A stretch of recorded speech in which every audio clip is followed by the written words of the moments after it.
Приветствую вас, друзья! Сегодня с нами на стриме Стив Turnidge, легендарный мастеринг-инженер из Сиэтла, у которого за плечами более 30 лет опыта работы в аудиоиндустрии.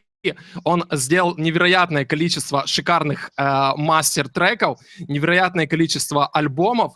И, кроме того, Стив успел поработать в различных отраслях про аудио, о чем он расскажет нам сегодня более подробно. Я очень рад, что мне удалось затащить Стива сегодня к нам на стрим. Переговоры наши длились очень долго, но мы сегодня все вместе, и это нереально круто. Мы сегодня будем работать без переводчика. Я буду работать и как хост, и как переводчик, потому что хочу, чтобы мы успели больше информации переварить и переработать за период нашего стрима, потому что Стив подготовил для нас мастер-класс, и я не хочу, чтобы мы теряли время на перевод, озвучивание вот этих всех вещей. То есть мы будем стараться двигаться в максимально быстром темпе сегодня, чтобы Стив успел поделиться как можно большим количеством интересных вещей с нами. Ребята, присоединяйтесь к трансляции и не забывайте оставлять ваши вопросы в чате. Самые интересные вопросы я задам Стиву, и вы получите на них ответы в прямом эфире. Что ж, ребята, поздоровайтесь со Стивом. So, Steve, say hello to everybody. Hello, everybody, and thank you for having me this evening. Ребята, Стив с вами поздоровался и сказал, что он очень рад видеть вас сегодня. So, Steve, I've just told guys that we will talk with you today as with audio professional, not as just mastering engineer, but as audio professional in different directions, because I know you're working and have worked on a bunch of different tasks, topics, and stuff. So it would be pleasure for us to talk a bit about it. Of course, I've told guys that we have today a master class when and where you showed some of your thoughts, some of your ideas, and we're starting a super interesting event. So, excellent. If you want to tell people to go to ArsDivina.com, they can see more about me on my business card. Yeah, of course. I've add this link to our video, and I've add this information to the title of video. So guys already know about ArsDivina and UltraViolet Studios. So thank you very much. Yeah, I've done kind of preparation before our stream. So don't worry, we're all good on all this sharing stuff. Great. I'm with you. Да, окей. Стив только что попросил меня, чтобы я передал вам, ребята, чтобы вы заходили на сайт Стива ArsDivina и чтобы получить больше информации о том, чем он занимается, над какими проектами он работает и какие проекты он уже успел выполнить. Там целая куча всего. Обязательно заходите. Ссылка на сайт есть в описании к данному стриму. Что ж, мы начинаем с первого вопроса. So, Steve, we're starting with the first question. И первый вопрос будет о том, как Стив пришел в музыку и почему он связал свою жизнь именно с музыкой. So, the first question is, when you start your experience with music, was it a band in your school, or maybe you've started learning some instruments in your childhood, or kind of that? Tell us a bit about it. Okay. I started piano lessons in 3rd grade, and I started violin in 5th grade. And let's see, then I was very much into music. I found out about Gentle Giant in high school, and I got into synthesizers and started playing the guitar in Arp Odyssey. And I had a band in high school where I played the Arp Odyssey. It was called Summit. And what is it, Arp Odyssey? Synthesizer. It's the Arp Odyssey synthesizer. Arp Odyssey. Okay, understood. You could continue. Yeah. Okay, and then in 1983, we had a synth pop band in Seattle called the UltraViolet Catastrophe. Okay, it was 1983. UltraViolet Catastrophe. Yeah, Interesting. that came from the problem between classical physics and quantum mechanics. It came out of the Dancing Woolley Masters book when they described this problem. That things that were heated up didn't go through white into ultraviolet, and that was the ultraviolet catastrophe. And in the book it says, although it sounds like the name of a rock band, this is actually. I said, well, okay, there you have it. So that's the source of that. Okay, who was an author of this book? This is the Dancing Woolley Masters by, it escapes me now. I don't recall. Okay, great. I can look it up if you're interested. Yeah, it's interesting because I could follow this information to our viewers today. Sure. But you could find it, and I will translate what you said already. Okay. Sure. It's right here. I've got it. It is by Gary Zukov. Okay, could you send me a link in Skype? I will send this link to guys in chat. It would be much appreciated. I can do that. I need to translate all these things. Что ж, Стив познакомился с миром музыки, когда начал брать уроки пианино в 3 классе.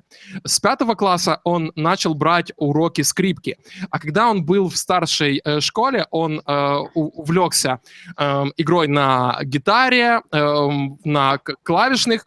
У него был синтезатор ARP Odyssey, знаменитый синтезатор. Я думаю, многие его видели и многие использовали его в каких-то своих работах, хотя бы даже в виртуальной версии. Вот с этих вещей Стив начал. И он пришел в группу, которая называлась UltraViolet Catastrophe. И название этой группы Стив раскопал в книжке Dancing Woolley Masters, An Overview of the New Physics.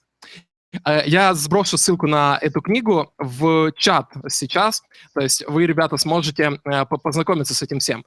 И вот когда автор этой книги описывал вот эту Ultraviolet Catastrophe, там было написано, что это отличное название для рок-группы. Ну вот ребята и взяли это название. Окей, Стив, you can continue. Yes. Okay, well, I was just thinking, this gives me time to think, is that the reason that I got into the synthesizer is that I was not happy with the sounds I got out of the guitar. It was too limited, and I wanted to unlimit it. So that's when I discovered the synthesizer. Окей, I need to translate it. Стив сделал небольшое дополнение. Он начал работать с синтезатором, потому что ему не хватало гитары для того, чтобы получить те краски музыкальные, которые ему были нужны. Поэтому он углубился в синтез и вот увлекся этим процессом. Окей, Стив. Okay, yeah, so that was through the 80s, basically, synth pop band things. And I was in another band called Native Artist. And we played so the Ultraviolet Catastrophe, we had like 50 original songs, no covers. And then Native Artist, yeah, and we played around Seattle a lot. And then in the later 80s, we had the Native Artist band that was also a synth rock band, pretty much. Окей, I need to translate it. Стив говорит, что группа UltraViolet Catastrophe была создана в 1983 году. Они записали 1,5 десятка оригинальных треков, не каверов, и они выступали с этими треками по всему Сиэтлу и по всей округе Сиэтла. После чего он начал работать еще с одной группой Native Artists, yes? Yes. С группой Native Artists. And tell us a bit more about this band. It was something different than synth pop. Yeah, well, it was a very a guy named Tony Baird was the leader, and I went and saw him at I saw the band at a show, and I liked it so much I offered to be their manager because I had just finished with UltraViolet Catastrophe. Okay. And so I became the manager, and the keyboard player left, so I became the keyboard player. And that's how that happened. Okay, and which style was in this band? It was rock, had a rock guitarist in it. Our other band, the UltraViolet Catastrophe, had two synthesizers and a bass player who would play guitar if the synth did bass, and a female Oh, vocalist. okay, And so okay, that was the great. ultra. Yeah, Uh, okay, I'll got it. Need to translate. Стив сказал, что он услышал группу Native Artists на концерте и связался с их менеджером. У них как раз ушел клавишник, а Стив как раз уходил из группы UltraViolet, Catastrophe, и вот это как раз был хороший момент для того, чтобы влиться на роль клавишника в группу Native Artists. И получилось так, что вот в UltraViolet Стив занимался синти-поп-музыкой, а с Native Artists он уже занимался рок-музыкой. Okay, Steve, you can continue. yes. Okay, well, while we're in the 80s, probably the most important thing having to do with all of this is that I was going to be a rock star, and so my day job was electronics assembly. So Okay. I was building electronics as a job since 1978, and I thought I would be a rock star. But by the time that I turned 25, which was like in 1985, I hadn't been one yet, so I had to figure out what to do for work. Okay. So I was going to make a company called the UltraViolet Company that would do guitar pedals. And so I went to drafting school and ended up getting into Rain Corporation as they're starting the drafting department there in 1986. And that was a critical turning point for my engineering work. Called Rain Corporation, yes? Rain, R-A-N-E. They make Oh. the DJ mixers, Okay, splitters, okay. mixers. Understood. Да, I need to translate it. Что ж, Стив только что рассказал, что, как и многие ребята в то время, он хотел быть рок-звездой в конце 70-х, в начале 80-х.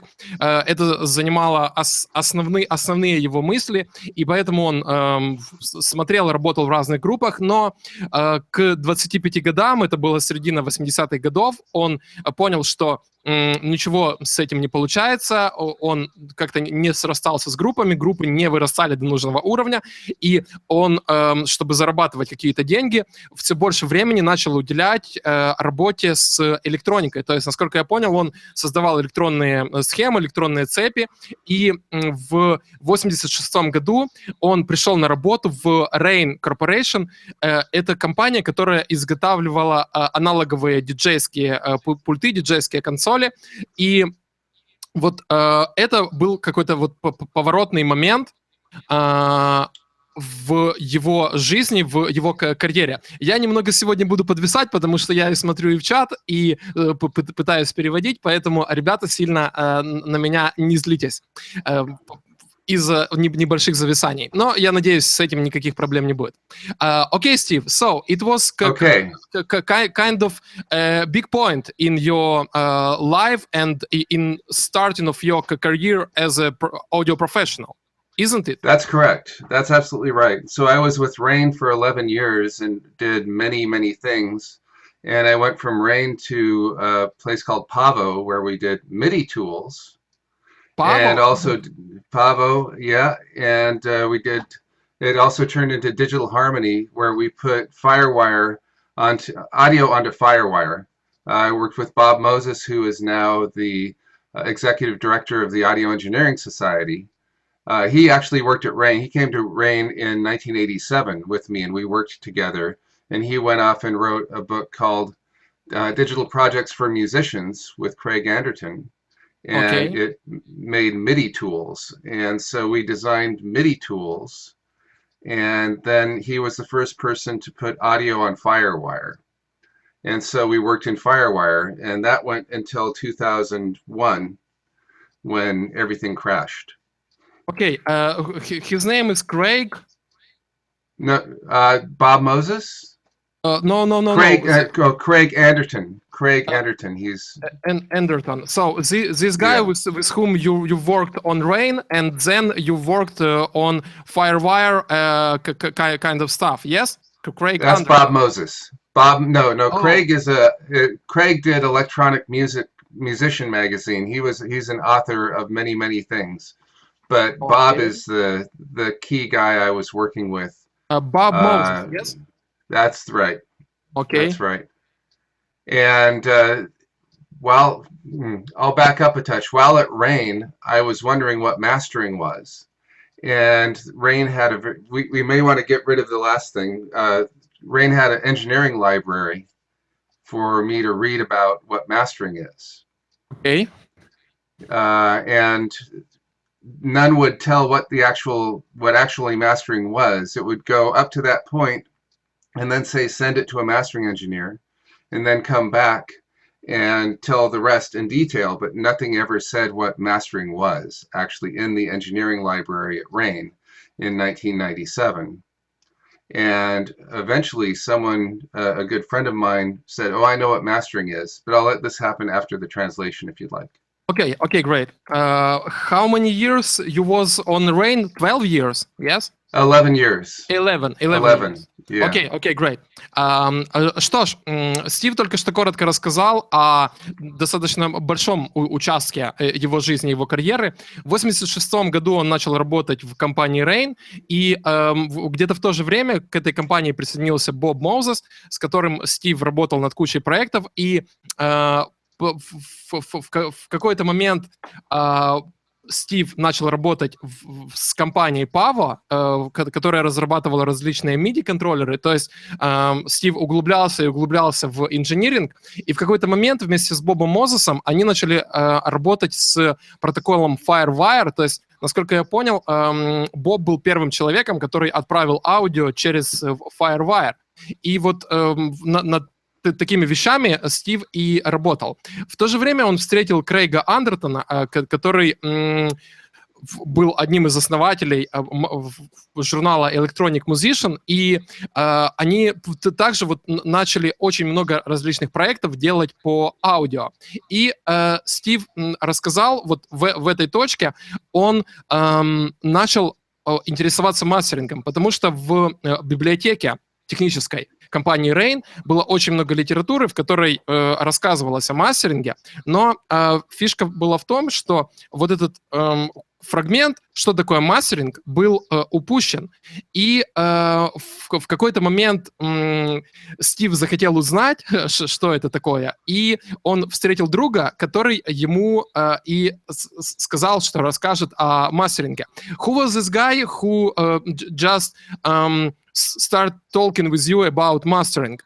And that was actually it was a friend of mine. I kept on asking my friends, and this was Craig Rosenberg, but he said, I know what mastering is. It's this thing called the Ultra Maximizer from Waves. It's a new thing you just put your music through and it masters it. And so I said, yay, I found out what mastering was. And but it wasn't really true. Okay, I need to translate it because I've not finished my previous sentence because of Craig Rosenberg. И вот Стив уточнил, он встретил Крейга Розенберга, это был один из его приятелей на то время, и я, наверное, думаю, сейчас остается им. И вот Крейг сказал Стиву, что появился такой прибор от Waves, который назывался Ultra Maximizer, и вот эта штука и есть мастеринг.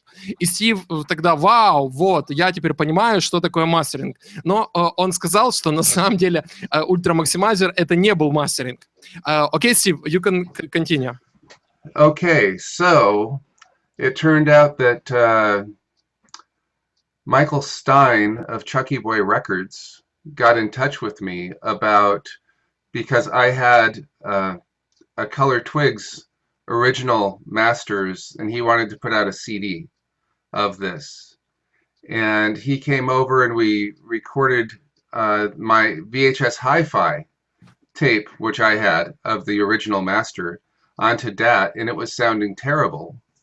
And so I told him, don't take it now. I've got this Ultra Maximizer upstairs. I'll go and work on it. I've got SoundForge, and I'll see if I can make it sound better.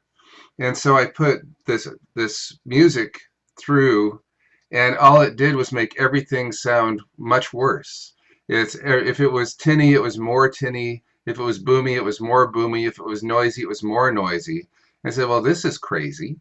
So what I did, that started me off in my mastering to neutralize the file before it got into the Ultra Maximizer to make it clean. And that's stayed with me for the last 20 years. And I've been tuning up, and that's actually my mastering chain, is to make something so it doesn't stick out as it goes through the Ultra Maximizer. Okay, and what was the records you've first start working with these Chunky Boy records? Chunky Boy records, yeah, it was Color Twigs, and that was Color Twigs. Yeah, it was a band of Gordon Raphael, who produced the Strokes later. We used to play in the UltraViolet Catastrophe. We would play with Color Twigs on double bills. And they're just a three-piece with a lot of synthesizer in the background, but they never had a CD released. So in 1997, Michael got in touch with me because Michael had been a drummer for them, and I had previously recorded from the VHS Hi-Fi onto a CD recorder in the mid-90s when it was unusual, and played it back for Gordon. And Gordon had lunch with Michael and said, oh, Steve has the masters, but I didn't really. But I did have this VHS Hi-Fi tape, and that started me off in learning how to master. And you've tried to digitalize this with Ultra Maximizer, isn't it? Yeah, and it wasn't good at all. It was very, very noisy. So then I learned to use noise reduction. I learned to use different equalization and situations to make what goes in, because since it makes everything more, if you have anything that's poking out, it makes the poking out business more. So you smooth everything so nothing pokes out, and it makes just goodness more. Okay, it makes a lot of sense. Okay, I need to translate it. I understand all the things. Что ж, Стив только что рассказал очень интересный момент, как он начал уже работать с мастерами, и самая первая работа, которую он сделал, это была работа, которую его попросил сделать Майкл Стайн из Chunky Boy Records. У него была запись, точнее, Гордон Рафаэль сказал Стайну, что у Стива есть старая запись проекта Color Twigs, которую можно восстановить и потом переиздать уже, насколько я понимаю, на Chunky Boy Records. И у Стива реально была эта запись, она была сделана на VHS кассету, и Стив попробовал сделать мастеринг этой штуковины с помощью Waves Ultra Maximizer, и запись звучала ужасно, а после Ultra Maximizer она стала звучать вдвойне ужасней. So, Steve, I'm trying to explain all this stuff to guys, and word ужасный in English, it is awful or horrible. So that's correct. Yes, so it makes anything that's ужасный more ужасный. Ужасный. No, not ужасный. Okay. Potatoes. I've got potatoes in my mouth. That's it. Yeah, of course. It is. I'm just wanting that you understand what I'm trying to talk to guys. So not to be so sad and so, I don't know, so chilly on your side. Окей, я продолжу. И Стив взял вот эту запись ужасную, сделал ее еще более ужасной с ультрамаксимайзером, и в этот момент к нему пришло озарение, что очень важно держать качество на должном уровне перед входом в мастеринговую цепь. В то время это был только ультрамаксимайзер, и Стив подумал, что надо пригладить запись, чтобы она не была слишком взрывающейся, чтобы низкие частоты не вываливались, чтобы панча было достаточно, а не слишком много, чтобы шум не вылазил. Поэтому он начал применять денойзеры, он начал применять эквализацию, он начал применять различные устройства, которые будут как-то улучшать запись до попадания ее в мастеринговую цепь. И вот с этим концептом в каком-то таком максимально обобщенном виде Стив остается и до сих пор в своей работе как мастеринг-инженер. То есть он старается создать как можно более чистую запись перед тем, как начинать крашить ее компрессором и максимайзером. Окей, Стив, you can continue. Okay, so we should probably get up to sort of the present day. It's been 20 years, and Yeah. those roots have evolved to the point where now I've done quite a lot of mastering, and it becomes sort of I've got a structure, and as you know, I've written a couple of books on this, and it's pretty exciting how it works. All from back in the day, we had to do each chain piece one at a time. So the first thing what I would do is I would hear something that would bother me in the sound and try and fix it, put that through the Ultra Maximizer and see what it did, and find the next thing that bothered me. So at the time, since this was off of a very noisy tape, I tried the Sony SoundForge noise reduction plugin. Yeah. Which in '99 I wrote an article for EQ magazine of 10 tips and trips for this. But with the noise reduction, the way that the master tape was, there was the noise of the tape itself, and then the noise of all of the guitar pedals and processing, and then the sound came in. So I was able to take a noise print from the guitar pedals and processing, and the way that noise reduction works is, I don't know when you want to start to translate. I'm listening to you. I will stop you when okay. Yeah. Okay. The way the noise reduction works is it's like noise gates, 1,000 noise gates across the frequency spectrum. And so you say this is noise, and it sets the thresholds so that when it gets quieter than that in that given frequency, it ducks at 20 dB. So by putting the noise reduction on the guitar pedals noise, when it came, it got that dirt out, and it's like, and I was so surprised at the result, because it wasn't just the guitar pedals that were sounding better, but everything was sounding better. Okay. And it's like looking out a dirty window.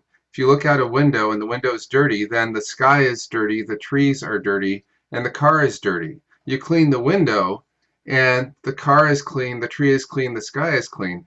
The bass notes sounded so much better. The cymbals sounded so much better with this noise reduction being put onto it. And there was a secret that I found, since we had to do each of the plugins one at a time, is that I would reverse the file in order to run the noise reduction, because the way the gates open up, if you reverse the file, the releases become the attacks. And so the gates open up on the releases, and then when the attack comes in reverse, then the gates close. Okay. Then you reverse it back, and what happens is that the noise gate opens up before the audio actually is there.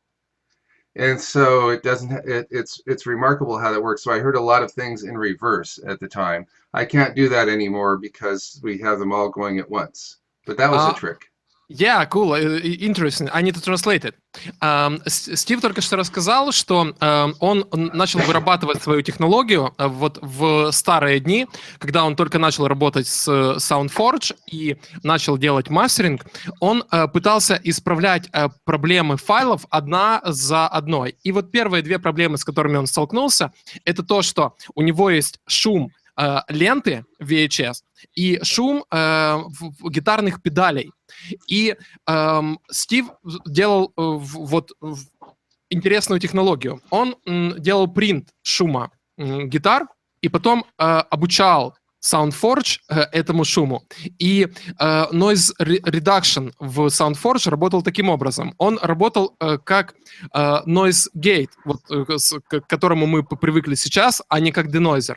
И суть была в чем? Что когда SoundForge видел, что в треке есть шум, он его понижал на 12 дБ. И таким образом вот Стив смог побороть и шум ленты, и шум гитарных педалей, который был записан в записи. И вот в этот момент Стив увидел, что кроме того, что исчезает шум, очень многое меняется в записи. Это как вот он привел пример с грязным окном. Вот ты смотришь в грязное окно и видишь, что тучи грязные, деревья грязные, машина грязная за окном. Но когда ты помыл окно, то ты видишь, что дерево чистое, тучи чистые, машина чистая, все чистое. И вот с вот этими вещами он сравнил то, когда он применил noise reduction в SoundForge. И вот он сказал, что когда был удален шум, бас стал звучать лучше, тарелки стали звучать ярче и четче, то есть вся запись стала лучше. И это был очень важный момент для осознания того, что вообще происходит. Окей, Стив? Okay. Well, so that all turned into one thing after another, finding out which pieces would help. Let's go forward then to where I had a licensing music offer to get like three. We'll go up to the point where I actually had a chain, and I used to use a 10-band EQ and then a 4-band compressor, multi-band compressor. But the C4, the Wave C4 came out and was able to do both of those things. So the C4 became my central location, but it had a bug in it. So I had an option to do, offer to do 3,000 tracks from a licensing library. And they sent me the first one, and it had a very long attack, the track did. And it turned out that the C4 had a bug such that you had to go over its threshold, and then it popped into action. And so you'd hear this jump in the audio, and I didn't know what to do about it. And so I called Waves. They didn't know about it. And what it turns out is that if you activate the threshold first, then it works out fine. So that led me to put a noise burst in front of my mastering that opened up all the thresholds of all of the plugins, and then everything goes clean. So that was a big thing to learn, actually. Okay, I need to translate it. Прежде чем я начну переводить то, что Стив сказал сейчас, я еще переведу интересный момент, который Стив говорил немного ранее. Вот когда он настраивал noise reduction, он использовал реверсивный способ работы. То есть он реверсировал файл, и применял noise gate, вот этот noise reduction, к файлу наоборот, чтобы релиз был атакой, а атака была релизом. И тогда, когда он переворачивал запись обратно, noise reduction работал чуть более аккуратнее. Это как то, как мы применяем реверсивную компрессию, когда она нужна.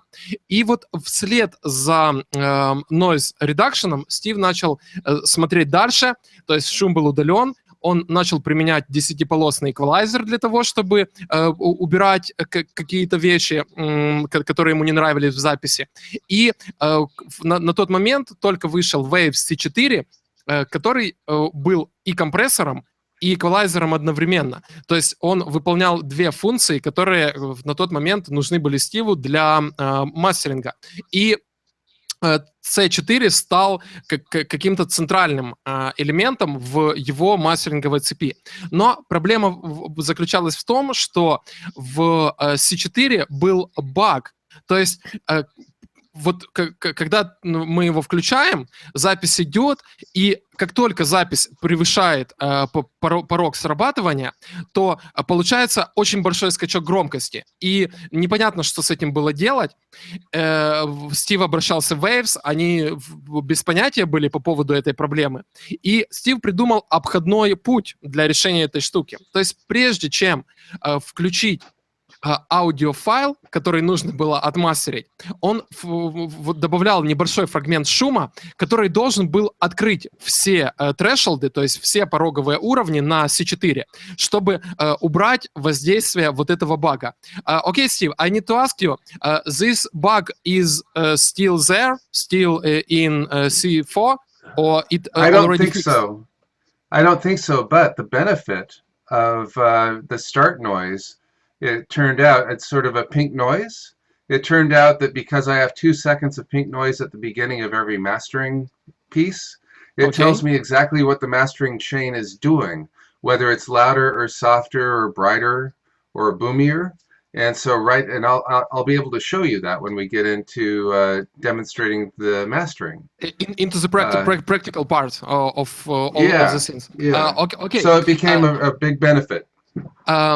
Стив рассказал, что он уже не наблюдает этого бага, который был в прошлом, но, тем не менее, фишку с проигрыванием розового шума в начале, 2 секунд розового шума, он оставил, потому что ему очень нравится, что розовый шум может показать качество обработки, которое применяется к треку. То есть розовый шум может показать, мастеринговая обработка звучит взрывающаяся, она звучит мягко, она звучит как-то жестко. То есть на основе розового шума Стив делает первое заключение о том, как работает его мастеринговая цепь. И потом уже может работать дальше. Окей, Стив?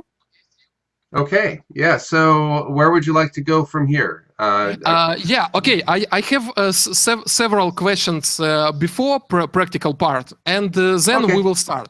All right. I need to ask a bit about your 2 books, of course, Desktop Mastering and Beyond Mastering, because we've talked just a bit, you've just mentioned that, oh, I am an author of some mastering books, and it is not something special, it is kind of usual, ordinary things, but you know, it is a big point of your life, for me personally and for my audience as well.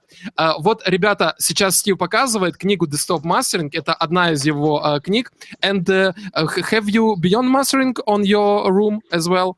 It's in the other room. I don't actually. I can run and get it, but it'll be fine. Okay, anywhere.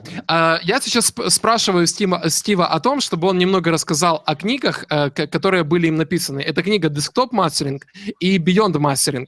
Desktop Mastering — это книга, которая показывает подход Стива к созданию мастер-треков. А Beyond Mastering — это книга, которая дает очень много философских вот таких точек, которые нужны для того, чтобы прийти не только к пониманию процесса мастеринга, но и вообще разобраться в том, что у нас творится в голове.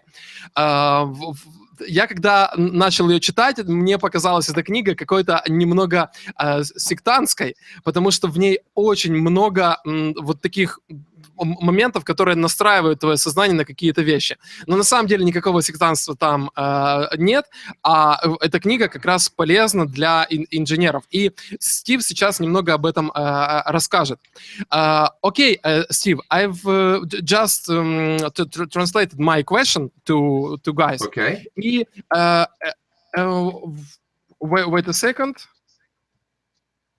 I've just told guys the thing that I've told you before, that Beyond Mastering for me is a kind of sectarian book with kind of not just mastering tips, but a way of thinking, a way of perception, not just mastering process, but whole things in our brains. And it's mastering your life. Yeah, and so mastering your music. Go ahead. Okay, I want to ask you to talk a bit about it and to try to explain a bit about these books, some points, because it is interesting and a bit difficult, and could be fun to talk a bit about it. Okay. So with desktop mastering, I had set up it's about mastering in the box, and I had Bill Gibson over from Hal Leonard to see my stuff, and he was surprised. And there was a book that desktop mastering was already in process, but the author had gone away, and they had to figure out who can write this book. So Bill called me and said, "Would you like to write a book about the way that you do things?" And I said, sure. Since the universe makes the set list, this was what was next. And so I did that, and it was just the nuts and bolts of how my mastering chain worked, and digital audio and acoustics and music business and general things of how to do things. And philosophy got in there a little bit. And then they followed up. I had been wanting to write a book for 25 years on physics and philosophy of the things that I've been doing back since the UltraViolet catastrophe days. And they called and asked if I wanted to follow up with another book. Initially, they wanted it to be called Zen and the Art of Mastering, but someone else already wanted to do that book, so we changed the name to Beyond Mastering. Yeah. And I was able to sort of get off the leash and be able to talk about things like lucid dreaming and dimensional enhancement, and how things that we learn, and universal truths, that the deeper you get into any given craft, you get down to a point where you find universal truths that are applicable to any other part of your life. That's why they're called universal. And so a lot of these concepts can be explained in any given story.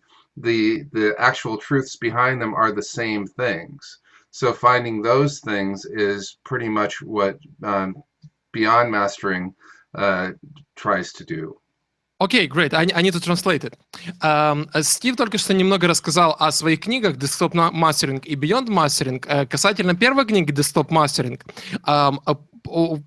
вот Стива встретил парень по имени Билл Гибсон, который работал и до сих пор работает в издательстве Hal Leonard, и Стив показал ему свою мастеринговую цепь, и дело в том, что в то время издательство Hal Leonard искало автора, который бы написал книгу Desktop Mastering, и Билл предложил написать эту книгу Стиву, описать в ней свой подход к мастерингу, какие-то концепции. И вот Стив взялся за эту работу, и в финале он получил книгу, и издательство Hal Leonard получило книгу, которая является, по сути, квинтэссенцией подхода Стива к мастерингу. Настоятельно рекомендую, ребята, ознакомиться вам с этой книгой, потому что там очень много интересных моментов, важных точек, которые смогут дать вам понимание того, что такое универсальный мастеринг и как подойти к процессу максимально четко, с минимумом ошибок, и чтобы вот ваша мастеринговая цепь была транслируемая с одной записи на другую. Книга Beyond Mastering, она в каком-то смысле перекликается с этой концепцией, но книгу Beyond Mastering Билл Гибсон предложил написать Стиву впоследствии, и на самом деле Стив работал над этой книгой в течение 25 лет до момента ее издания. То есть там были включены мысли, которые разрабатывались Стивом еще со времен UltraViolet Catastrophe, группы, в которой он играл в 80-х. И вот эта книга, как сам Стив говорит, она не столько о просто мастеринге музыки, как о мастеринге жизни. В ней выведены какие-то универсальные правила, универсальные моменты, которыми можно пользоваться для того, чтобы достигнуть мастерства и достигнуть какого-то успеха в различных областях жизни и вообще жизнедеятельности. Поэтому эта книга будет полезна не только для понимания мастеринга, но и понимания других процессов, которыми мы занимаемся. И сейчас, я думаю, пришло время подойти к практической части. потому что мы уже познакомились немного со Стивом. Я думаю, вы увидели, что это за человек, и теперь мы можем сделать уже наш мастер-класс и поработать с реальными записями. Стив покажет какие-то свои техники, приемы, идеи, которые он вкладывает в процессе своей мастеринговой деятельности. Okay, Steve, I've just told guys that we could start with the practical part of our event, and I've just told them that you will show us some of your tips, some of your mind-blowing ideas about mastering, and some way of thinking when you're working on mastering, kind of that. Sure. So, we could start with one song, I guess, and well, how about if I talk about pre-masters a little bit, and about there's a thing to actually describe beforehand. Okay, great. I need to translate it. Мы начнем. Стив говорит, что он хочет немного поговорить о премастере, прежде чем приступить к разговору о мастере. Ну и, в принципе, мы начинаем. Okay, Steve, you could start. Okay, so there are 4 stages of music creation and distribution. The first is tracking, the second is mixing, the third is mastering, and the fourth is distribution. Do you want to do that at a time or keep going? Okay, I'll translate it quickly. Стив говорит, что есть 4 основных процесса в создании музыки. Первый — это миксинг, первый — это трекинг, второй — это миксинг, третий — это мастеринг, и четвертый — это публикация и распространение музыки. Okay, Steve. Okay, so this is the same steps that are used in baking a pie, where tracking is cutting the fruit up, and the fresher the fruit, the better the pie. Okay. Mixing is like mixing all the parts together and putting all the spices in and making it correct. Mastering is like baking it, and distribution is the hot apple pie on the windowsill. The challenge in mixing, between mixing and mastering, is that mixing creates an unbaked pie, and that needs to be baked in mastering. The biggest problem we have as mastering engineers is getting half-baked pies.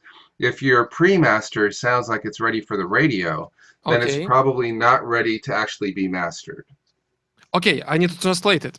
Стив привел пример с созданием музыки, вот как выпекание пирога.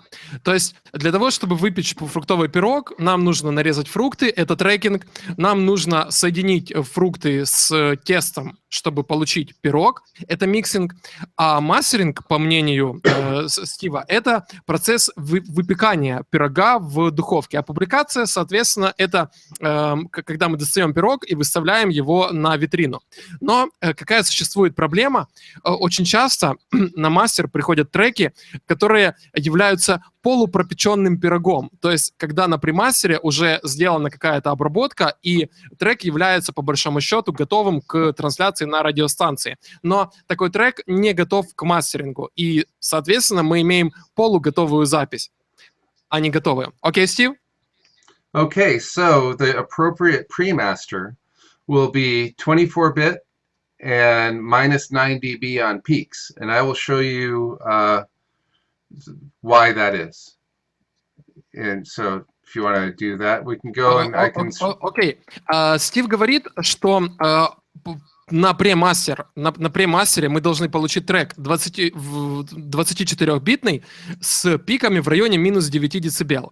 И вот сейчас Стив показывает нам SoundForge и расскажет немного об этом подробнее. Окей, Стив, you could explain it. Okay, there's the noise. Okay, so when we have 24-bit, let's talk about the difference between 16 and 24 bits. Давайте немного поговорим о разнице между 16 битами и 24 битами. Okay, Steve, now we will change a bit our kind of conversation. You will talk something and I will translate it on the fly. So don't worry, I will talk a bit under you. Okay?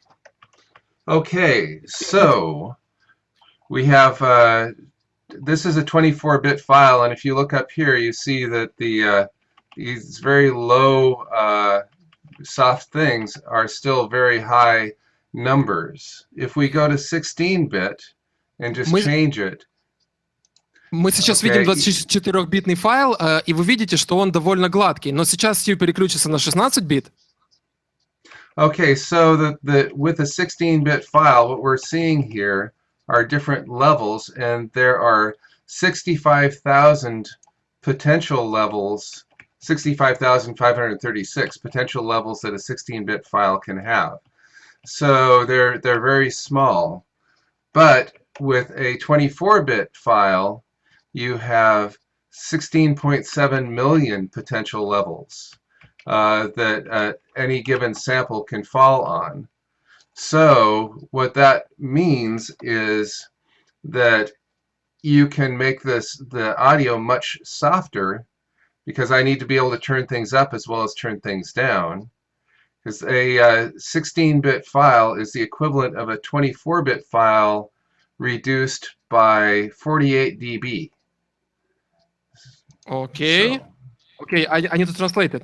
Стив рассказывает о том, что разница между количеством потенциальных уровней в 16-битном и 24-битном файле просто огромная. 16-битный файл может иметь 65 с копейками тысяч возможных уровней громкости, но 24-битный файл имеет 16,7 миллионов потенциальных уровней. То есть в 24-битном файле мы можем получить намного более гладкую характеристику аудиозаписи. И Стив привел пример, что разница между 16-битным и 24-битным файлом — это как вроде бы при переходе мы в 16-бит мы опустили громкость файла на 48 дБ. Okay, Steve. Okay, so for instance, if you have a 24-bit measurement between Seattle and Austin, you get, no, I'm sorry, if you have a 16-bit measurement between Seattle and Austin, you'll have a mark every 128 feet. If you have a 24-bit measurement between Seattle and Austin, you'll have a mark every 6 inches. So the resolution is so much higher, and that's very, very important for pre-masters, so that we have a lot to work on, because the end result is going to be a 16-bit file that will be dithered and everything. That's a different time. Okay. So I don't know if, okay, you want to go for that? Yes, of course.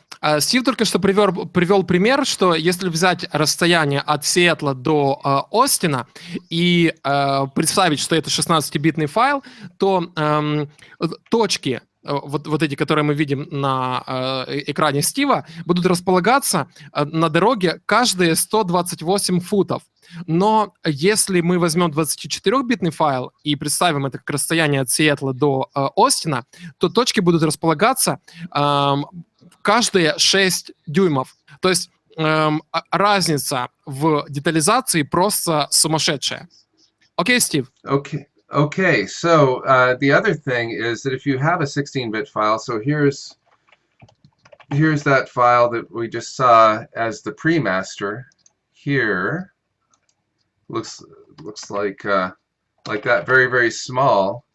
I can make it very, very big. Let's see. So one more thing about the 24 to 16-bit is that when we have a 16-bit file and we just go straight to 24-bit, each one, this is hard to show here. Each of these have a 256 jump between. Let's skip that one. Let's go back to the pre-master. So the pre-master has to be very not baked. So this is so soft right here. This is I'll play you the start noise. It's on here. So that, and here is a very, very soft. Стив сейчас показывает премастер, и он говорит, что он должен быть очень-очень мягким. Он проиграл шум в начале, и сейчас проигрывает трек. И вот мы видим, что он очень тихий, очень мягкий, 24-битный файл. который готов к выпеканию. И Стив только что переключался между премастером и мастером. Мастер имел намного более высокий уровень, но премастер должен быть вот такой. Окей, Стив? Okay, so this was like the first song that really proved to me that having a -9 dB pre-master makes a huge difference because you can have the soft things can stay very soft.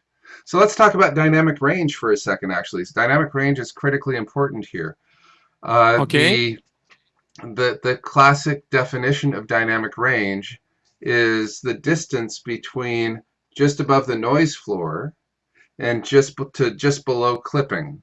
So that defines the softest to loudest part of a given file. So, but I consider it a different thing.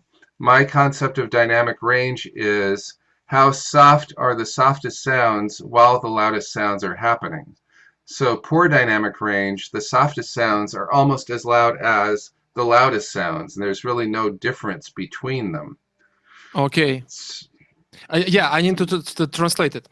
Стив сейчас начал говорить о втором важном моменте, это динамический диапазон. Классическое понимание динамического диапазона гласит, что динамический диапазон — это точка от порога шума, то есть от самого-самого тихого уровня до точки клиппинга.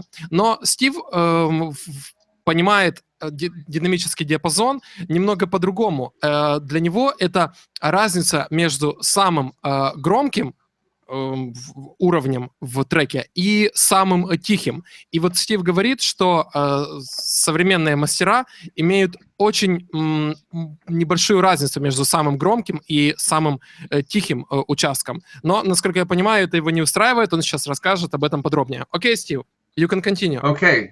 So this, as we see, this pre-master is very soft. Yes. Yeah, and all of this is just really, it's a perfect unbaked pie is what we have here. And then the master itself.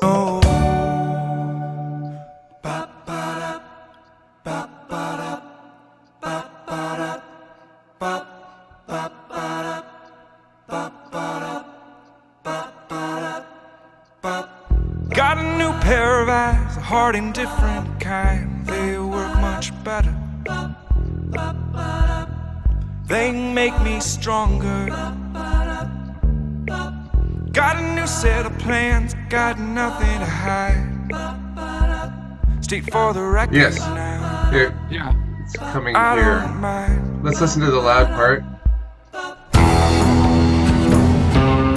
Okay, so this allowed me to have, because it was soft, I could keep things very soft and still go to loud. Yeah. So that's my point there.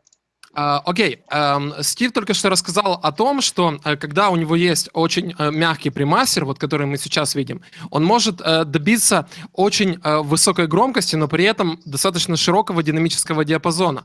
Мы только что прослушали отмастеренный трек, его фрагмент, где мы видели тихие участки, где было вот это па-пара, дальше нарастание звука, и потом громкая часть, когда все инструменты ударили в один момент. И разница между динамическим диапазоном была очень значительная. So, Steve, it sounds really great when you have kind of the pretty big dynamic range on your final master, because we could hear not just a loud, but we could hear a lot of different emotional segments, emotional difference. We have soft sync, we have more medium syncs, and we have super loud. So we could be inspired and overwhelmed with sound on some phrases, of course.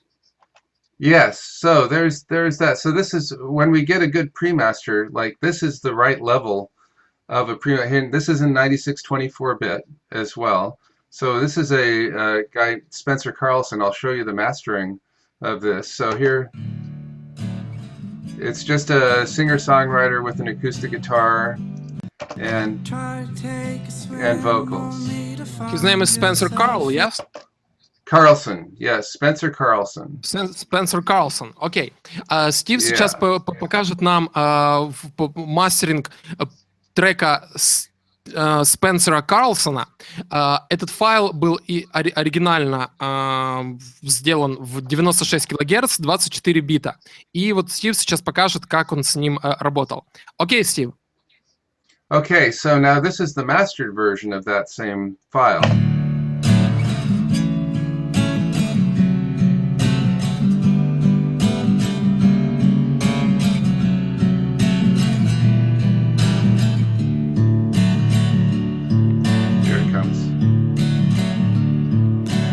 Pounding down rainy years at the end of a lonely pier. The water looks so refreshing.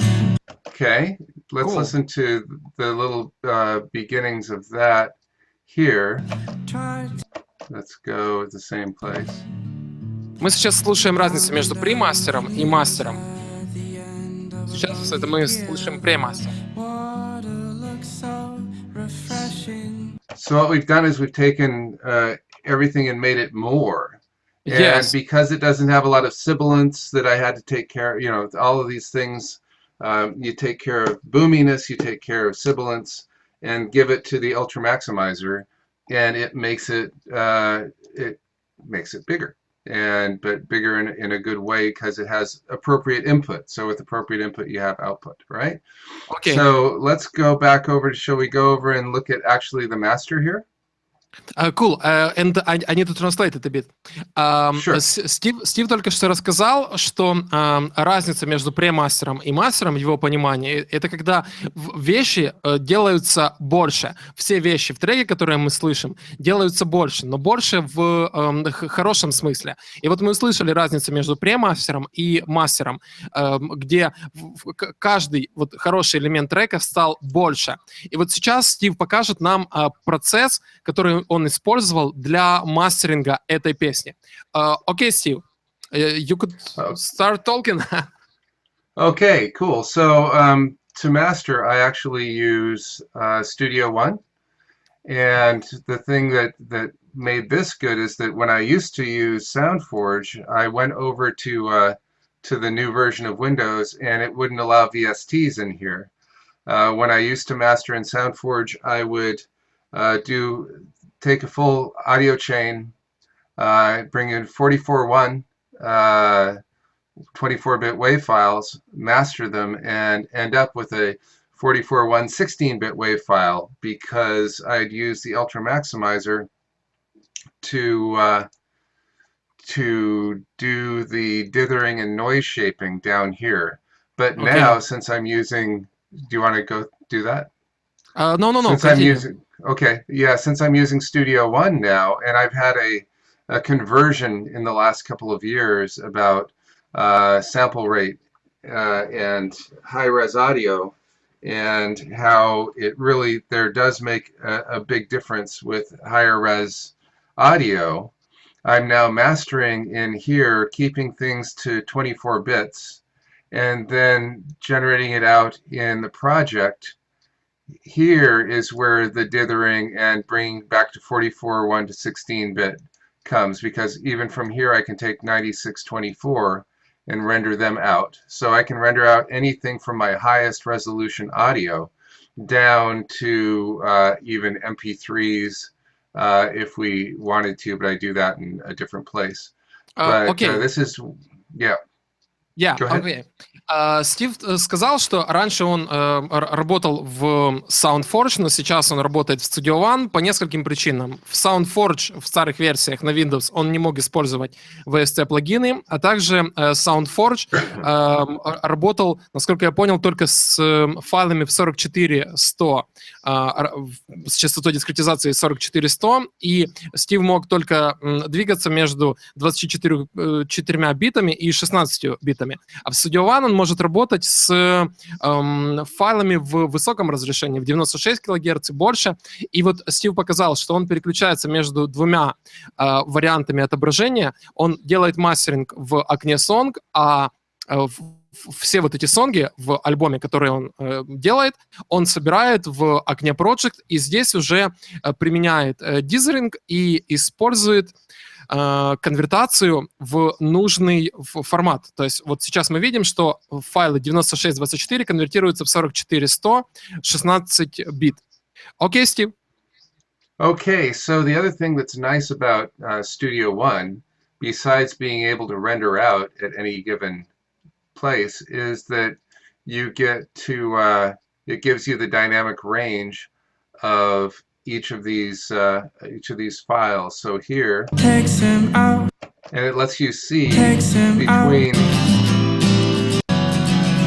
Bridge that's from one song to another that you're still in, that they're sort of equivalent.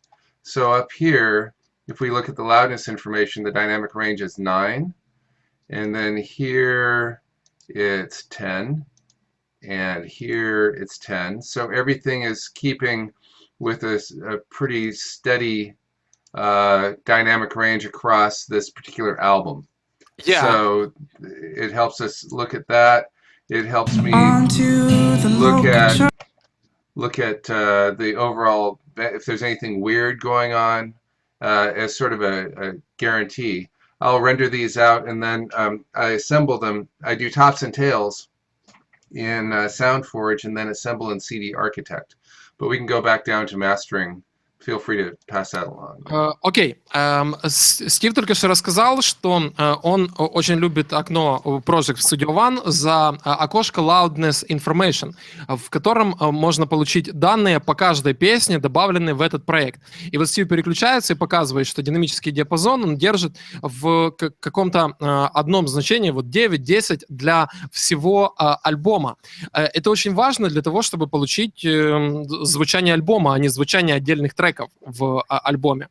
И вот в этом окне он также обращает внимание на спектральный анализатор, где Стиву показывает Studio One, все ли нормально с треком, нет ли каких-то проблемных моментов, каких-то странностей, еще чего-то. То есть вот эти инструменты Стиву кажутся очень удобными, и вот поэтому он их и использует. Окей, Стив? Okay, let's start in the mastering idea.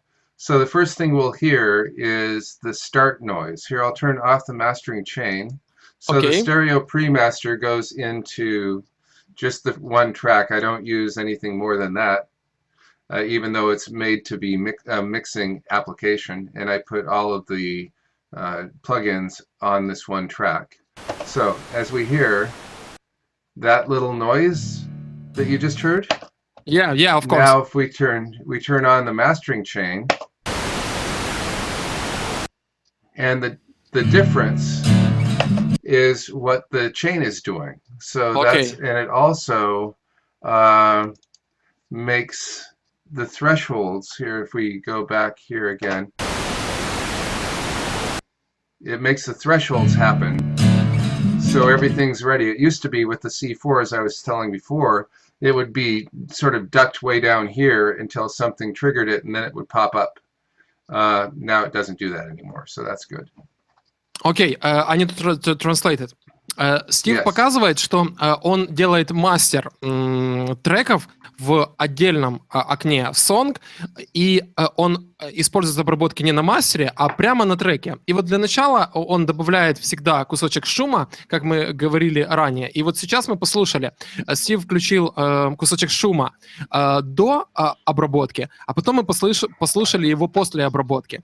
И таким образом у Стива уже есть понимание того, какую окраску вносят обработки, которые он добавил к треку. Просто вот услышав шум до обработки и после обработки. Окей, Стив? Okay, so the whole premise of the mastering chain is to take everything and put it through the Ultra Maximizer, as we learned in 1997. Yeah. And make so if we're playing, let's turn things off one at a time. So that's the end of the C4, and the C4 is where we take gain, And then before that we have a de-esser. Before that, a couple of sort of flavor pieces. And here early, while it's still soft, we have a stereo imager. And also while it's still soft, we have noise reduction. And at the very beginning, we have low band. There's pretty cool. There we go. Friends are all behind you. Okay, so as you see, we have a gain structure. It's very important. Do you want to? Of course. I need to translate it. Стив только что показал сигнальную цепь, которую он использует для мастеринга этого трека. Идея заключается в том, чтобы привести трек к ультрамаксимайзеру, который и сделает как бы мастеринг, то есть добавит треку громкости и сделает финальные какие-то моменты. До ультрамаксимайзера используется C4, который создает громкость треку. Перед C4 Стив использует de-esser для того, чтобы немного смягчить высокочастотную составляющую. Перед de-esserом он использует пару приборов Novelty Character и Waves Sapphire для того, чтобы добавить треку немного окраски, немного цвета. И перед вот этими приборами он использует стереорасширитель, чтобы сделать звук немного шире, немного объемнее. До этого используется noise reduction для того, чтобы немного смягчить звучание трека. И самый первый в цепи находится linear phase EQ, который срезает лишний низ и контролирует низкочастотную составляющую сигнала. Okay, Steve, we have a question in chat. Yes. Guys are asking, is it the final result you have with all this stuff, or you're using some hardware devices after all this software things?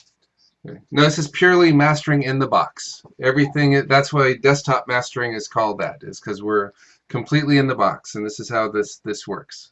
Окей, Стив говорит, что это финальное звучание, то есть здесь реализуется концепция мастеринга в коробке, мастеринга in the box. Это та же концепция, которая описана и в книге Desktop Mastering, которую о которой Стив говорил ранее, которую я также упоминал. Окей, Стив, guys asking, why you'll staying only in the box and not using analog devices? Is it a reason in kind of money things because you don't want to spend couple of grants to kind of analog compressor and equalizer, or you have a smart reason for this? I think I have a smart reason for it.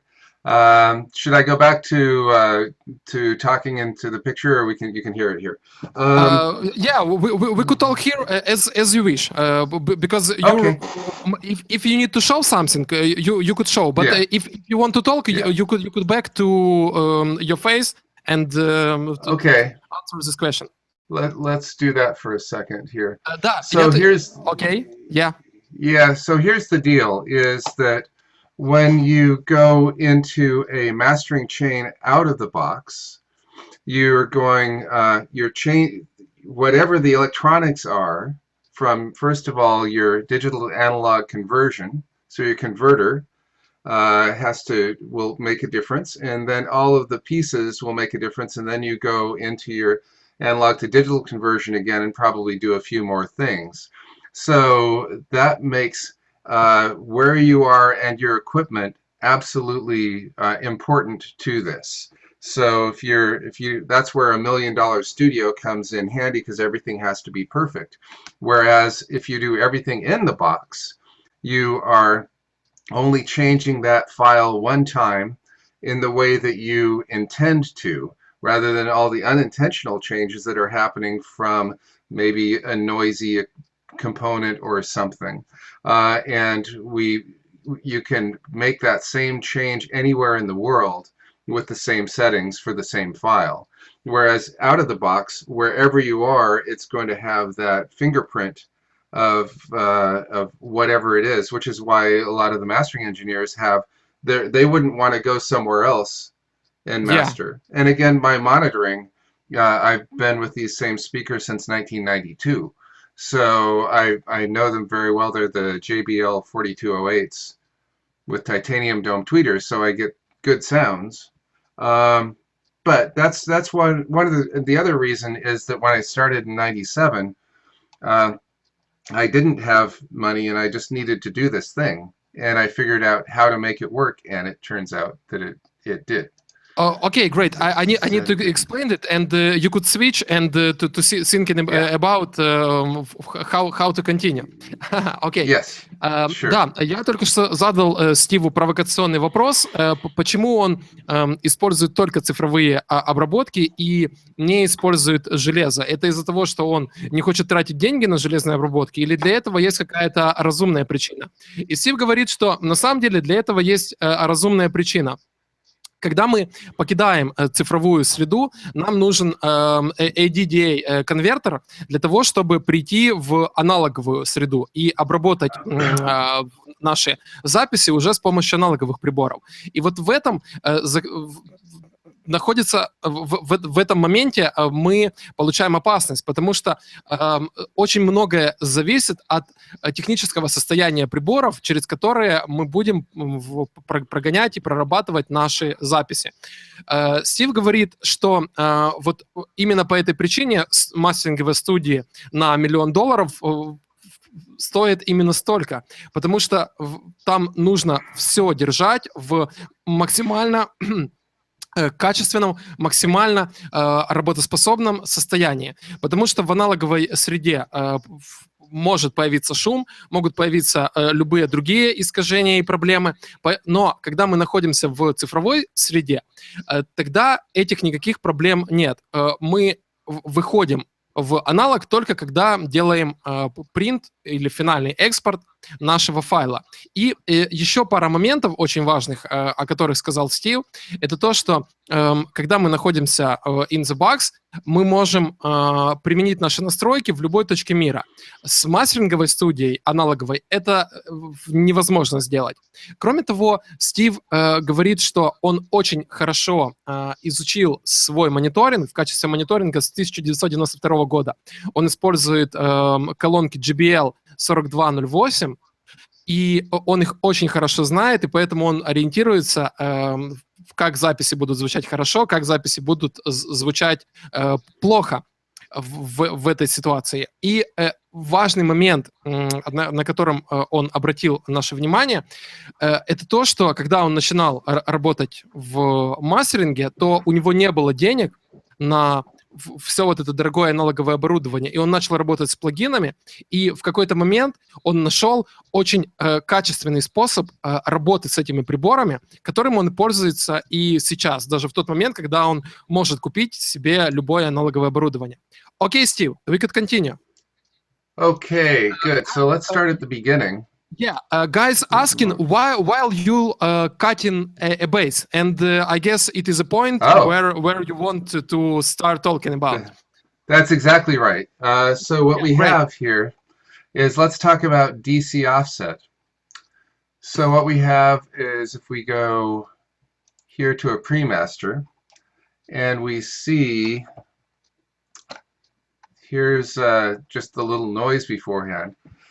I've had an issue in the past with, let's see, here it says the DC offset is 119 on both sides. Okay, so what I would used to do, what DC offset is, first of all, is let's look at a waveform here, and now we're going to get interesting. Стив сейчас разговаривает о DC offset. Он говорит, что он имел с ним проблему в прошлом, и вот сейчас он посмотрел на DC offset, его уровень очень низкий, и он говорит, что давайте посмотрим на волноформу. Окей, Стив. Okay, Oleg, I'll ask you a question. You see the blue line here, and you see the green line here. Yes, of course, yes. Okay, when the green line goes above the blue line, what happens in the room? You'll asking? Yes, yeah. We're going to have a conversation a little bit. Okay, great. When we reached blue line, we have kind of positive signal and negative signal when we reaching this blue line and going down. And it is a normal situation of audio signal when we have positive and negative values. Right. So when it goes into the line. positive, here I'll tell you. So what happens when this goes up, actually in the room, is the speaker moves out. Oh, and here the speaker moves in physically. Oh, okay. Yes. I need to translate it. Сейчас Стив говорит, что когда мы идем в позитивное значение, speaker, when we're positive, speaker goes in or out. No, negative out. It's pushing higher pressure into the room. Okay, great. Стив говорит, что когда мы идем в позитивное значение, то динамик наших мониторов двигается вперед. А когда мы идем в негативное значение, вот ниже синей линии, то тогда динамик идет назад. Окей, Стив? Okay, so the speaker moves out here, the speaker moves in here, and so the blue line is the speaker at rest. И синяя линия в этом моменте означает, что спикер находится в состоянии покоя. Спикер, я имею в виду динамик. Окей, Стив? Okay, so the natural course for a wave file is to go around the speaker at rest. There's a problem sometimes when you have, let's through one moment, DC offset, and let's go adjust by, this is nice, okay. Now, let's see, what do we got? That's too much. Let's go. One moment. Сейчас Стив проводит небольшой эксперимент. Он говорит, что идея работы динамика заключается в том, идея записи, чтобы запись двигала динамик вперед, назад, возле линии покоя. Но DC Offset создает что-то другое. И вот сейчас Стив покажет, как это работает. Окей? Okay, so what I'm doing, I'm manually putting a DC offset here, but I want to get it the right amount so that you can see that it's actually up. One moment here, I'll go with 1,000, whatever. That's good. We say okay. Nuts. 1,000. Okay. So there. Oh, that was for the whole thing. So what we have is, as we zoom in here, we see. There we go.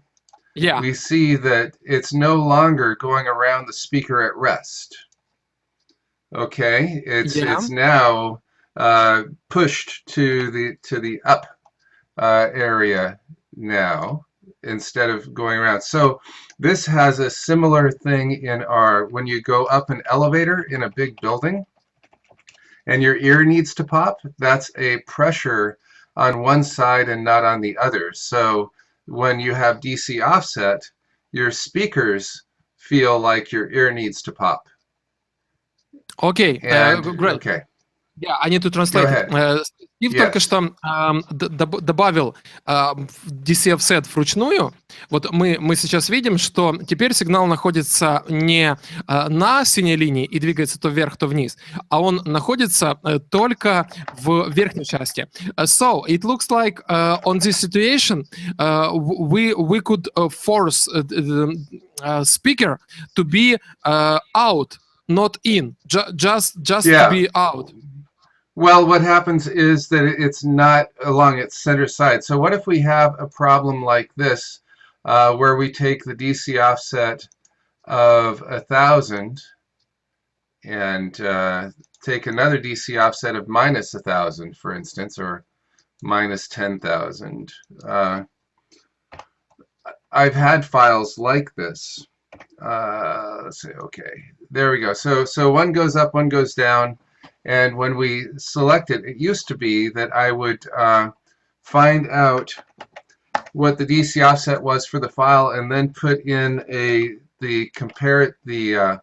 opposite of it to make it 0. But it would be different across different parts of the song. Okay. So that was a problem for me. So one, for instance, I had, it was very low and then a middle and then up, and I'd go and select each one of those little sections and fix the DC offset for each of the sections, and that was a trouble. So what our problem is in the time domain, you have DC offset of a given thing. But but in the frequency domain, there's a solution. So what is the frequency of DC? How many times does direct current go over the, so as we go, let's talk about frequency for a second. Frequency is how many times this goes up, down, and back up again per second.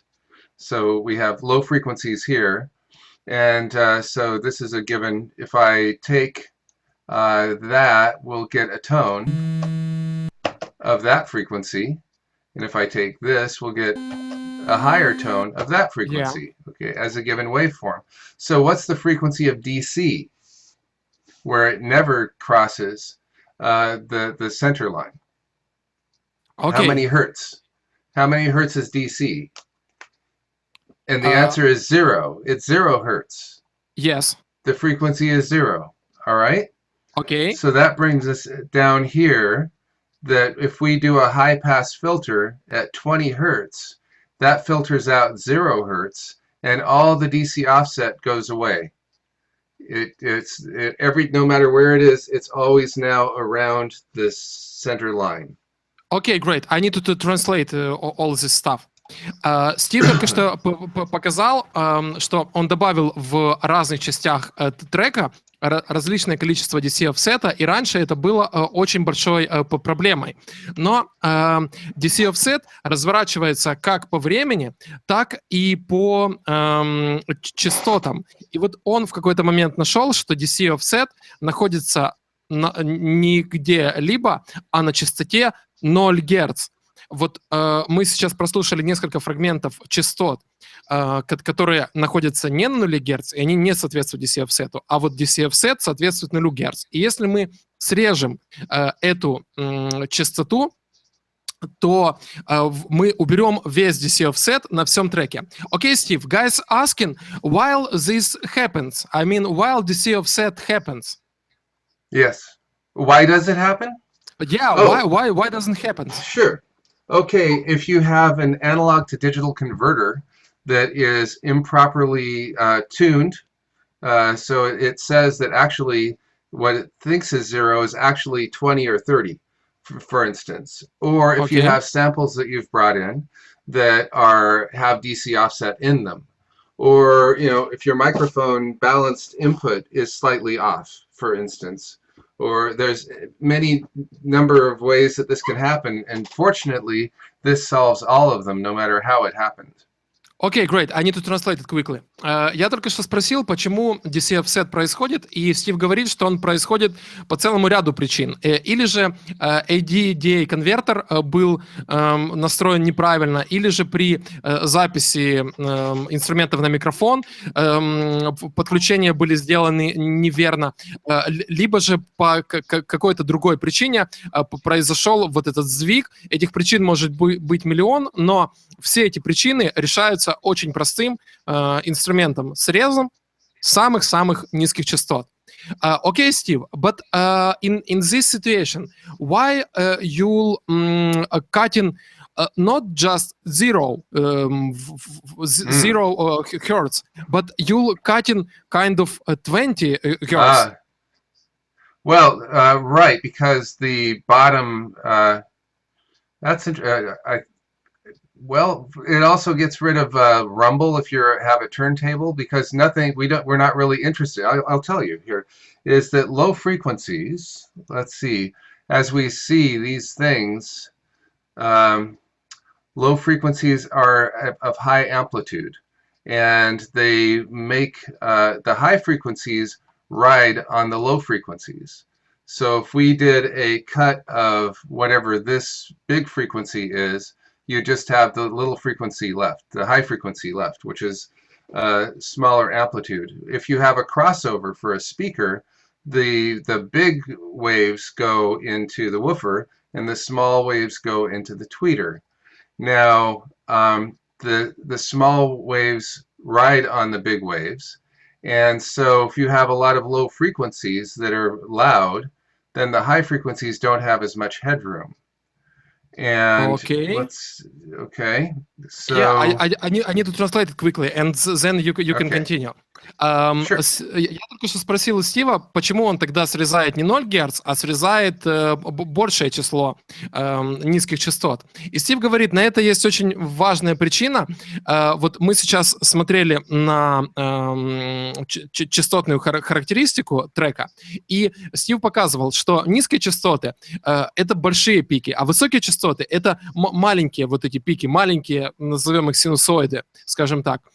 И Стив говорит, что если у нас будет очень много вот этих больших пиков, то они закроют собой маленькие пики, и, соответственно, высокие частоты в этом моменте потеряют хедрум. А если мы срежем какое-то количество низа, то мы этот хедрум восстановим. Окей, Стив? Okay, so yeah, we can. There's also the reason that low frequencies are high is because of our, let's see, of our hearing. Let's look at Fletcher Munson. One moment. Curves here. We're going to go here and see. I'm going to pull, since I'm screen sharing, I'll pull this down. If we're familiar with Fletcher-Munson curves. Yeah, of course. Yeah, this is a critical thing to understand, is that low frequency, low levels, that's why the low frequencies are much bigger than the high frequencies, are because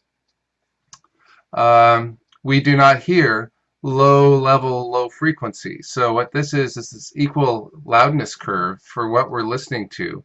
So if we this is the threshold of audibility, this dashed line, and here at 1K they have the numbers of just above the threshold of audibility is 10 dB, but in order to hear low frequencies at 20 Hertz, it has to be 75 dB to be just barely audible.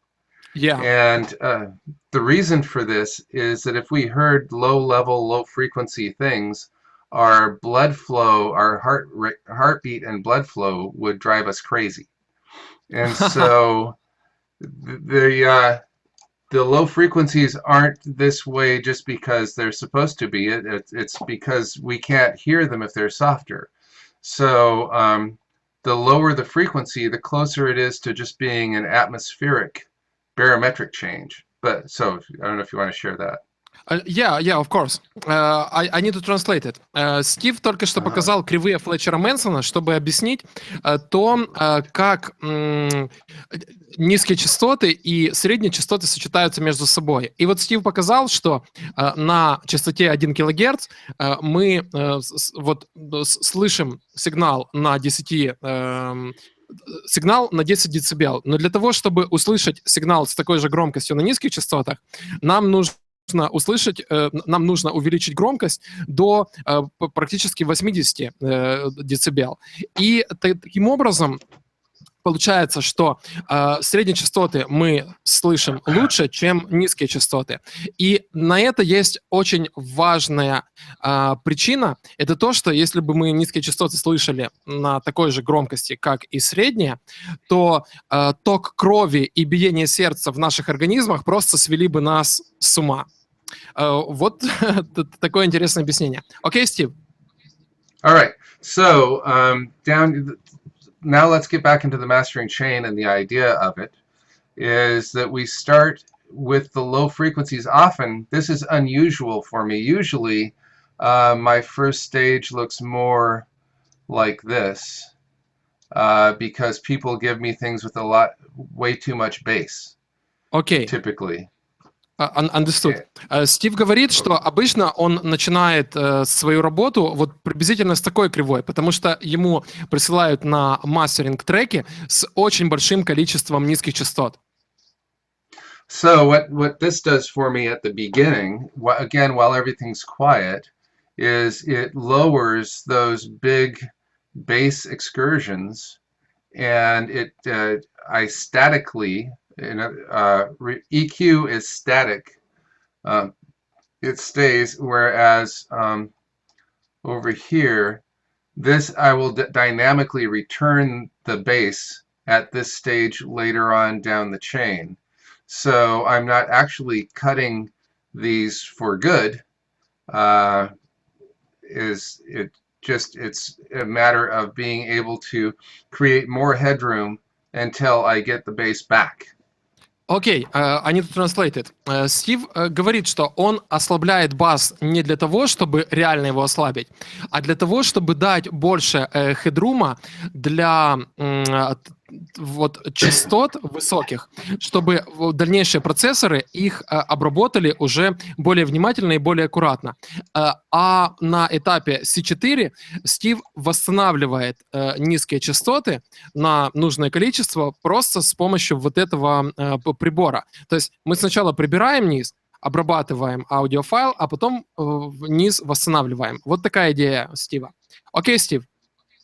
Okay, so we begin, basically all of my mastering starts with this beginning here, and if the bass is appropriate, a lot of the times it won't be because people don't have subwoofers in their rooms, so they turn up because they can't hear low-level, low-frequency things softly. They'll turn up their bass so that the mix sounds right, but then it'll give me way too much bass here. So this is where I'll set this control. If they don't give me something that is appropriately unbaked as the pi, then I can take down levels here, and it's okay to do this if you're in 24-bit, because to get to a 16-bit file from a 24-bit file, it's the equivalent of turning it down 48 dB.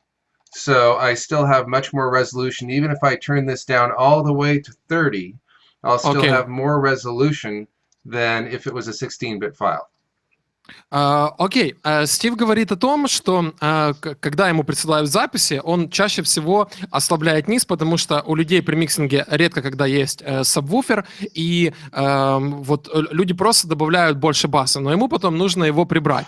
Также он говорит, что если ему на мастер присылают записи, которые не в удовлетворительном виде сделаны на стадии премастера, то тогда он ослабляет громкость этих аудиозаписей с помощью регулятора выходного уровня в эквалайзере. И он говорит, что он может ослабить этот уровень даже на 30 дБ. Это будет небольшая проблема, если мы работаем с 24-битными файлами, потому что разница между 24-битным и 16-битным файлом в 48 дБ. И даже когда мы опустим на минус 30, мы все равно не приблизимся к качеству 16-битного файла. То есть мы все равно находимся в хорошем положении. Окей, Стив? Okay, so what we're working towards is to have a good gain structure throughout all the different chains. So the appropriate, that's why we set it first. This is the level at the beginning to set the appropriate gains for the next stages, all the next stages. And the appropriate gain structure is such that if it clips at your first stage, if your gain structure is set right, every single stage will clip at that time.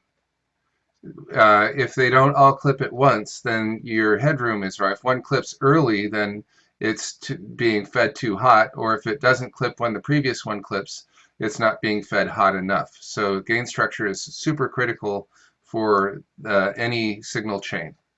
Okay, understood. But we're working on digital domain, on totally in digital. This signal structure is important to these digital devices, or these devices could handle even with clipped signal. Are you made some tests with it? Or is it just your preference? No, it's scientific. It's because, like, for instance, if you have magnetic tape or analog, you can overload it. no matter what, in analog or digital, appropriate gain structure is the right thing to do. Because if you have something that is softer than should be going into the next one, you're amplifying the noise of the next one. You're not using its full headroom. You're not using its full capability of signal processing handling. Окей, I need to translate it. Стив сказал, что структура гейна очень важна для построения вот этой цепи обработки. И на каждом этапе мы должны следить за тем, чтобы громкость сигнала была на нужном уровне. Я задал немного провокационный вопрос по поводу того, что мы же работаем в цифровой среде, может, мы можем просто забить на это все. И Стив говорит, нет, мы не можем забыть об этом.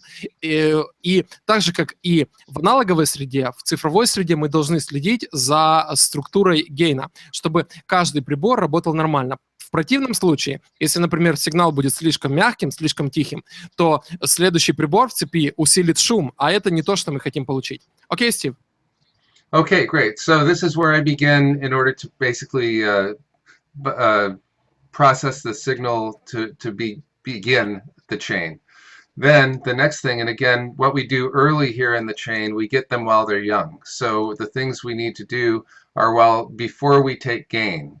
So the next stage is the noise reduction, which is very, very minimal. So here we're leaving residue. You probably can't hear it at all. Whereas if I take the threshold, we hear. So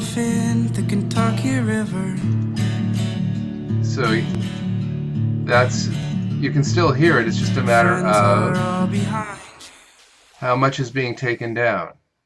And this is only taking the very, very softest sound. It's probably about minus 90 dB where this noise reduction is set. What that does for us, because it's where it's soft, it lets us, wait a second, let's get that back here. Okay. It lets us, you know where there's a noise floor typically in music? Yeah. And we turn it down 20 dB after it hits 90 dB down, then we can turn it up 20 dB later on and still have the same noise floor. And we aren't going to be turning it up 20 dB, so the noise floor goes way down. So this is a way to lower the noise floor significantly before we do anything else with it. Okay, it's interesting. So this noise reduction plugin is kind of utility for further processing. With this plugin, you have much more expanded dynamic range, isn't it? That's exactly right. Yes, that's correct. Okay, great. I need to translate it.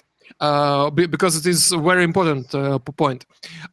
Стив использует вот этот noise редактор, удалитель шума для очень важной цели. Вот он включал аудио, включал разницу до обработки и после обработки, и мы практически не слышали ничего, что происходило, но на это есть очень веская причина. Стив устанавливает пороговый уровень на значение порядка минус 90 дБ. То есть где-то там, где находится уровень шума записи. И фишка использования подавления шума заключается в том, что с этим прибором мы можем в значительной степени расширить динамический диапазон записи, чтобы последующие приборы, которые будут использоваться в цепи, могли обработать запись точнее и получить в итоге более чистый звук. То есть мы удаляем неслышимый шум, а мы расширяем с помощью этого прибора динамический диапазон. Очень крутая фишка. Okay, Steve, it is very cool trick. Incredibly smart. It is kind of not just a processing tool, you know. So you want to make your sound wider or brighter or whatever. You just want to be sure that your sound would be perfect. And it's super smart. Thank you. Yeah, the other thing, the difference, I couldn't use the SoundForge noise reduction plugin I'm used to. What that allowed was the 1,000 gates across the frequency spectrum. And you could turn up and down each one as you needed. because it's important that I don't even take a noise print anymore. Because one of the things, if you do noise reduction on low frequencies, it'll get rid of the punch. So I need to have the low frequencies less affected by the noise reduction as compared to more affected. These are sort of the thresholds across the frequency range. So as we're going here, if I went up there, we get, this is what's left over, and you can barely hear it because it's so soft anyway. Okay. Now, there's more of the low end being taken out, and so it actually cuts low end that way. Yeah. So what we do is we do less noise reduction in the bottom end, and also in the very top end for the same reason. See, you can hear that sizzling. Whatever you can hear in the difference, you'll also be able to hear in the complement of it in the music itself. So if you can hear, for instance, let's go and hear that. It's very soft, but you hear that? Yeah. Sort of robotic and horrible. To find yourself in the Kentucky River. You would be able to hear the complement of that in the audio. So here, behind you. we pull it down, No looking. it's just clear. Move too And here, fast. and this is the other thing that's really critical, is that these are super, super subtle changes. Huh. All Cool. of this stuff, it's not only tenths of dBs, but it's basically just shading at this stage, because everything's so soft. You don't want to do anything radical, and it's like putting a mark on a tree when it's a sapling, and then as it grows up, that mark becomes part of its nature and the way it looks, as compared to cutting an equivalent mark on an adult tree. It's just sort of raw and a bad thing. You get it while it's young, you make the marks, and then it grows, those marks become part of its nature. Does that make sense? It makes sense. Стив только что более детально рассказал о идее использования вот этого плагина Gain Reduction. То есть он показал моменты, которые в усиленном режиме звучат как роботический голос, который очень неприятно звучит. И вот эти моменты на самом-самом низком уровне Стив пытается немного и ослабить, чтобы сделать запись более чистой. Мы говорили очень много, но это основная идея вот этих вещей. Мы будем двигаться дальше, чтобы больше вещей успеть. So, Steve, we could move further. Yeah, okay, so the next thing in the same way is the stereo enhancer, which we turn it off. It's very subtle as well. It adds room and air to that while it's still soft, and then as everything gets bigger from there, that room and air gets bigger as well. So what I basically start with the subtle improved imaging, and this is the width. So if we're playing, that's really wide, you can hear, and that's mono. Try to take a swim only to find yourself in the Kentucky River. Not happy, right? So we're going to take it to, one would be just straight. So 1.03 is where I typically am between 1 and 1.04. The other thing that this tool does is it lets us see how much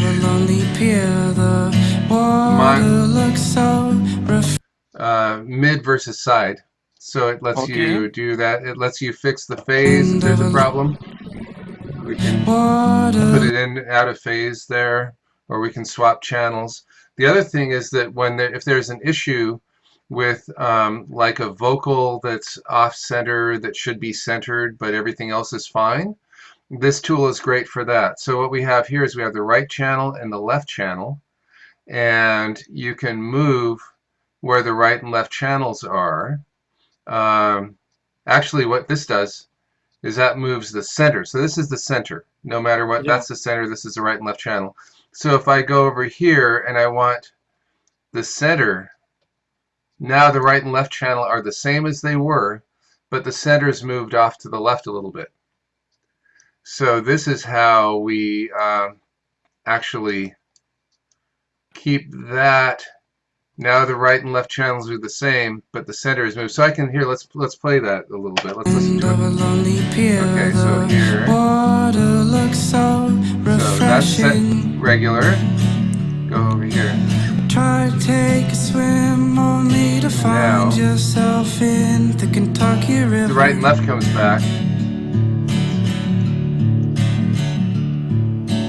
Friends are all behind you. So there is. That's a tool. That's a restoration tool that we have. Yeah, we have a question on this in chat. How you recognize problems in stereo? With your ears. Okay. Okay, I need to translate all this stuff, but one more question with this tool is a shuffle slider. On my experience, it makes something weird with the sound. Why did you use it? Well, this is as an accident, or you have smart reason for it? This is basically the default. This starts off with the default subtle improved imaging piece, and that's the way it was when I first started using it back in 20 years ago, and it made me happy. So it works for what I want to hear. So the way that this is done, there's a long, complicated white paper about how this actually works. And again, remember, we're doing this when things are very, very soft. If I was doing this after I'd taken gain, it would be much more obvious. And so the weirdness is again part of the carving on the tree when it's very young. And then the weirdness turns into some interesting pattern instead of just weirdness. Okay, great. So I need to translate all the things. Вот на этом этапе мы используем S1 стереошафлер для того, чтобы поработать немного с стереопанорамой нашего трека. Стив показал различные варианты работы с этим прибором. Он показал, что с помощью этого прибора можно использовать MS Mid-Side режим для того, чтобы проверить, все ли нормально с фазой в приборе. Он показал, что можно расширить, сузить трек с помощью регулятора width, а также с помощью слайдеров rotation и asymmetric. Он показал, как можно сдвигать трек влево-вправо и восстанавливать баланс между левым и правым каналом. И таким образом вот использовать шафлер для ситуации восстановления записи после каких-то непонятных вещей, которые с ней произошли. То есть это не только художественный прибор, но и прибор для реставрации аудиозаписей. Okay, Steve, we can continue. Okay, good. So this is a pretty recent addition to what I've been using. The Saphira, this also is the idea. It sort of puts, let's bypass it. Water looks so refreshing. It's very possible that we won't even hear a difference, but I can make a difference happen. End of a lonely pier, the water looks so refreshing. So what this does as well, it has, this is even harmonics and that's odd harmonics, and each of them is applied with an EQ onto, and this is, it's basically a high pass, and with the number of harmonics that are impacted. So what they have the capability of doing higher harmonics. Let's play it while it's happening. End of a lonely pier, the water looks so refreshing. So those each have different feelings for themselves. Yeah, different flavor. Sort of, yes, exactly. So I only want the first harmonics, and I'm able to give it a little bit of brightness here. And the way I look at this is, it's like sawtooths, like in putting it on a tree, or actually in a landscape. You're actually cutting little zigzags that when you go later, those zigzags fall and they become the mountains in the distance. They're actually on the horizon as far as the way that the end mastering song feels. So yeah, that's what I do here. Interesting idea. Окей, I need to explain it. Стив использует вот этот новый прибор Сафира для того, чтобы добавить немного окраски треку. Здесь есть контроль четных и нечетных гармоник. Вот мы видим even и от гармоникс. Это четные и нечетные гармоники. И с помощью управления вот этими сигналами мы можем уже как-то воздействовать на аудиозапись. Стив попереключался между различными режимами гармонического насыщения сигнала, и мы услышали, насколько разным становится звучание трека. И Стив привел пример, если я правильно его понял, с помощью этого прибора он как бы прорезает зигзаги на траве, которые сдалека будут казаться, как вроде бы здесь находятся горы. То есть очень интересное сравнение, но я понимаю, о чем он говорит. Надеюсь, вы также уловили эту идею. Что ж, мы можем продолжать. Окей, Стив, we could continue. Okay, good. So this is another thing that I got only recently. I used to use TC Power Core, and it had this on it, and when I like a long time ago, 10 years ago plus, when I was mixing, I would use it, and I liked it. And now it came out as a plugin, which made me super happy because I like the sound it gives. So here's more. Try to take a swim only to find yourself in the Kentucky River. So this is another thing, that a very small amount of flavor is now put into the mix. Okay, and it is different flavor, as I understand. Sapphire make this track warmer and kind of rounder, and the character make it brighter, sharper, and kind no, of. I'd reverse those. Sapphire makes it brighter and sharper, actually, okay. and the character makes it rounder. Interesting. In my hearing. Yeah. Okay, understood. Need to translate it. Вот второй прибор, который Стив использует в цепи, это Novelty Character. Он использовал его еще на платформе Power Core TC Electronics, но потом какое-то время он не мог ее использовать и был очень счастлив, когда этот плагин портировали уже в нативном виде. И вот этот плагин Стив использует в очень небольшой пропорции, чтобы сделать трек более круглым. Я попытался немного запутать Стива, сказав, что Character делает трек более ярким, а Сафира делает его более округлым и вот более теплым. Но прошу прощения, Стив говорит, что нет, все происходит наоборот. Character делает трек более округлым, а Сафира делает его более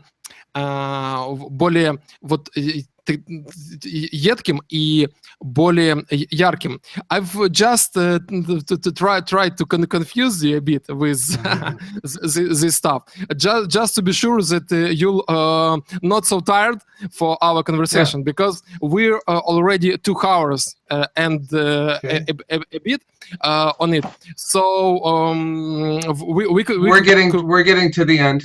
it'll be fine. Just a couple of there's just a couple more plugs. Okay, great. Don't worry. We have time. Just I just want to be sure that you're not so tired and you're as happy as we are here with guys. Super happy. Glad to be Cool. with you. And this is the chain, and again, it can gets a lot deeper in desktop mastering, and then many different things in beyond mastering. Cool. So the next, again, we're still making it soft. We haven't taken gain yet, right? So Okay. where gain comes is here. See 7.5 dB of gain here, End of a lonely pier, and the C4. I will come back to the de-esser, but the C4 is the center of my everything is preparing for the Ultra Maximizer. The C4 is the last thing that happens before the Ultra Maximizer.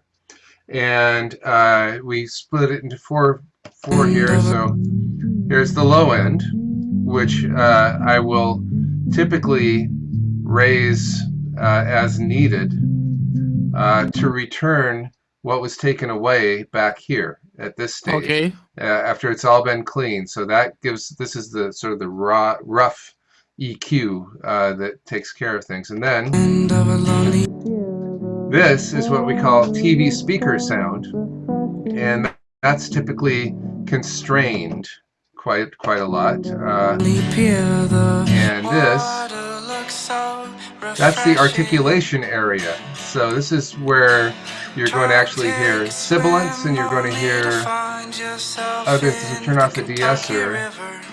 Let's see. And then this is the top octave. This is half of the audio spectrum from 10K to 20K. This is half of audio, and it's just these really high frequencies. try to turn face that So what we have here is we have gain, which says how loud the soft things are. Yeah. We have range, which is how far the soft things are turned down, depending on how far the signal is around the threshold. So if we go here, the signal's not at the threshold, so it doesn't go down. If I go there, it goes way down. Go there, it doesn't do anything, right? So here I can turn volume up or down in this area. Here I can pounding actually, down rain years at the end of a lonely pier. The So, water looks so refreshing. this is the vocal area. It sort of looks like a mouth singing at you Yeah. when it's appropriate, right? Swim only to find yourself So in here. the Kentucky River. You make it move, and it actually expands the dynamic range as well. So when it's soft, it makes it louder, and when it's loud, it makes it softer. And the de-esser is there to take off the sort of the top loud bits of. Swim only to find yourself in the Kentucky River. Okay, see that? And oftentimes people will do de-essing in just this way. Only to find yourself in. But I've found when you look at a frequency sonogram, is that when you have sibilants, it's sibilant all the way up.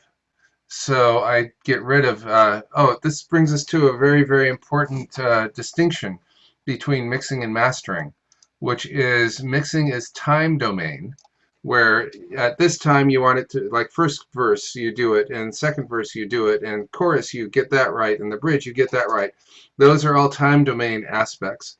Yeah. Mastering is frequency domain, where we look at it end on, and I'd never want this sibilant frequency to be any louder than this, or this low end to be any louder than this. So that's a super high important key between mixing and mastering, and the mindset required, because mixing has a time domain mindset as well as frequencies, and mastering has a frequency domain mindset as well as time. But I don't make anything different.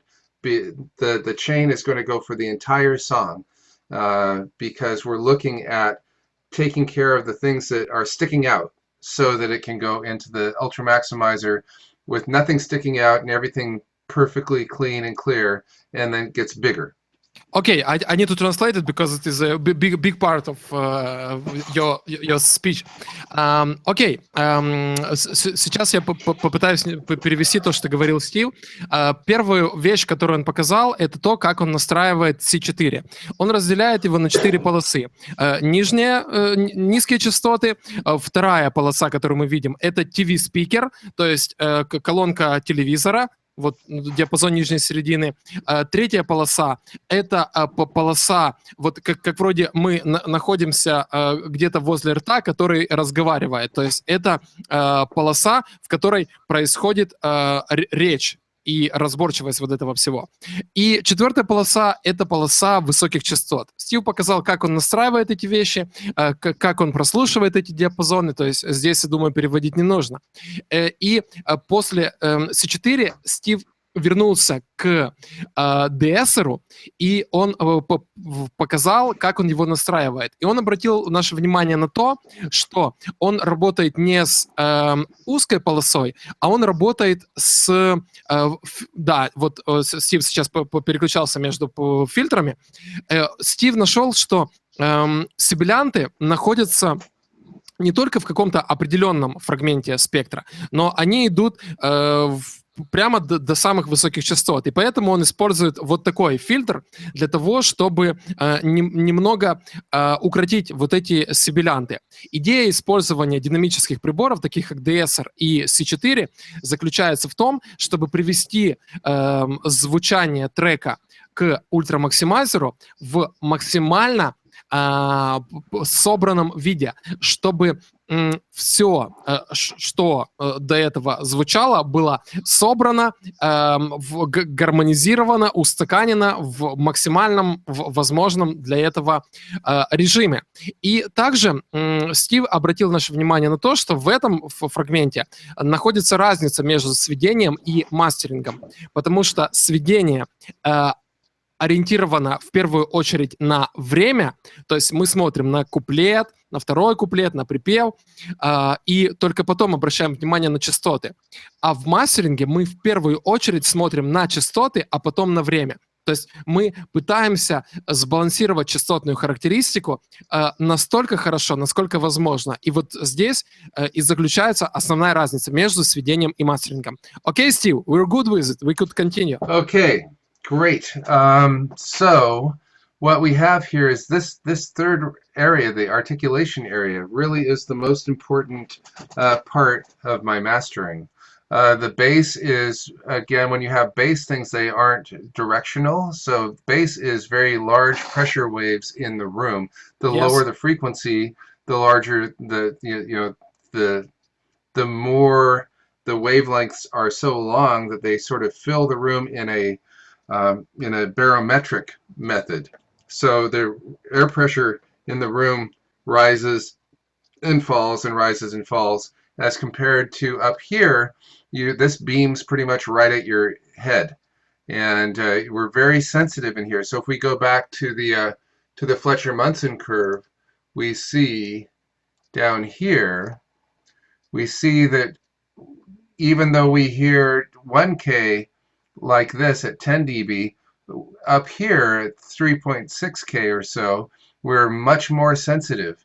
And this is where the sibilances are. And the reason for this physiologically is that this is where babies' cries and rustling in the bush for when the tiger comes to eat you are out here. So we're very, very sensitive in our hearing here as compared to not being sensitive really at all here. So, one moment, let's get that out of the way. Right, so this part is so important, and this part has a lot of mud to it. And we're dealing very much with the thresholds that are coming in to make this, when it's soft, it keeps it loud. When it's loud, it turns it down at a given time, right? So, whoops, that's wrong here.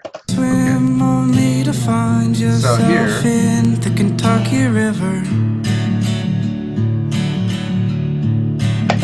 I set this threshold. So the threshold and the gain and the range here, this is the heartbeat of my mastering chain completely.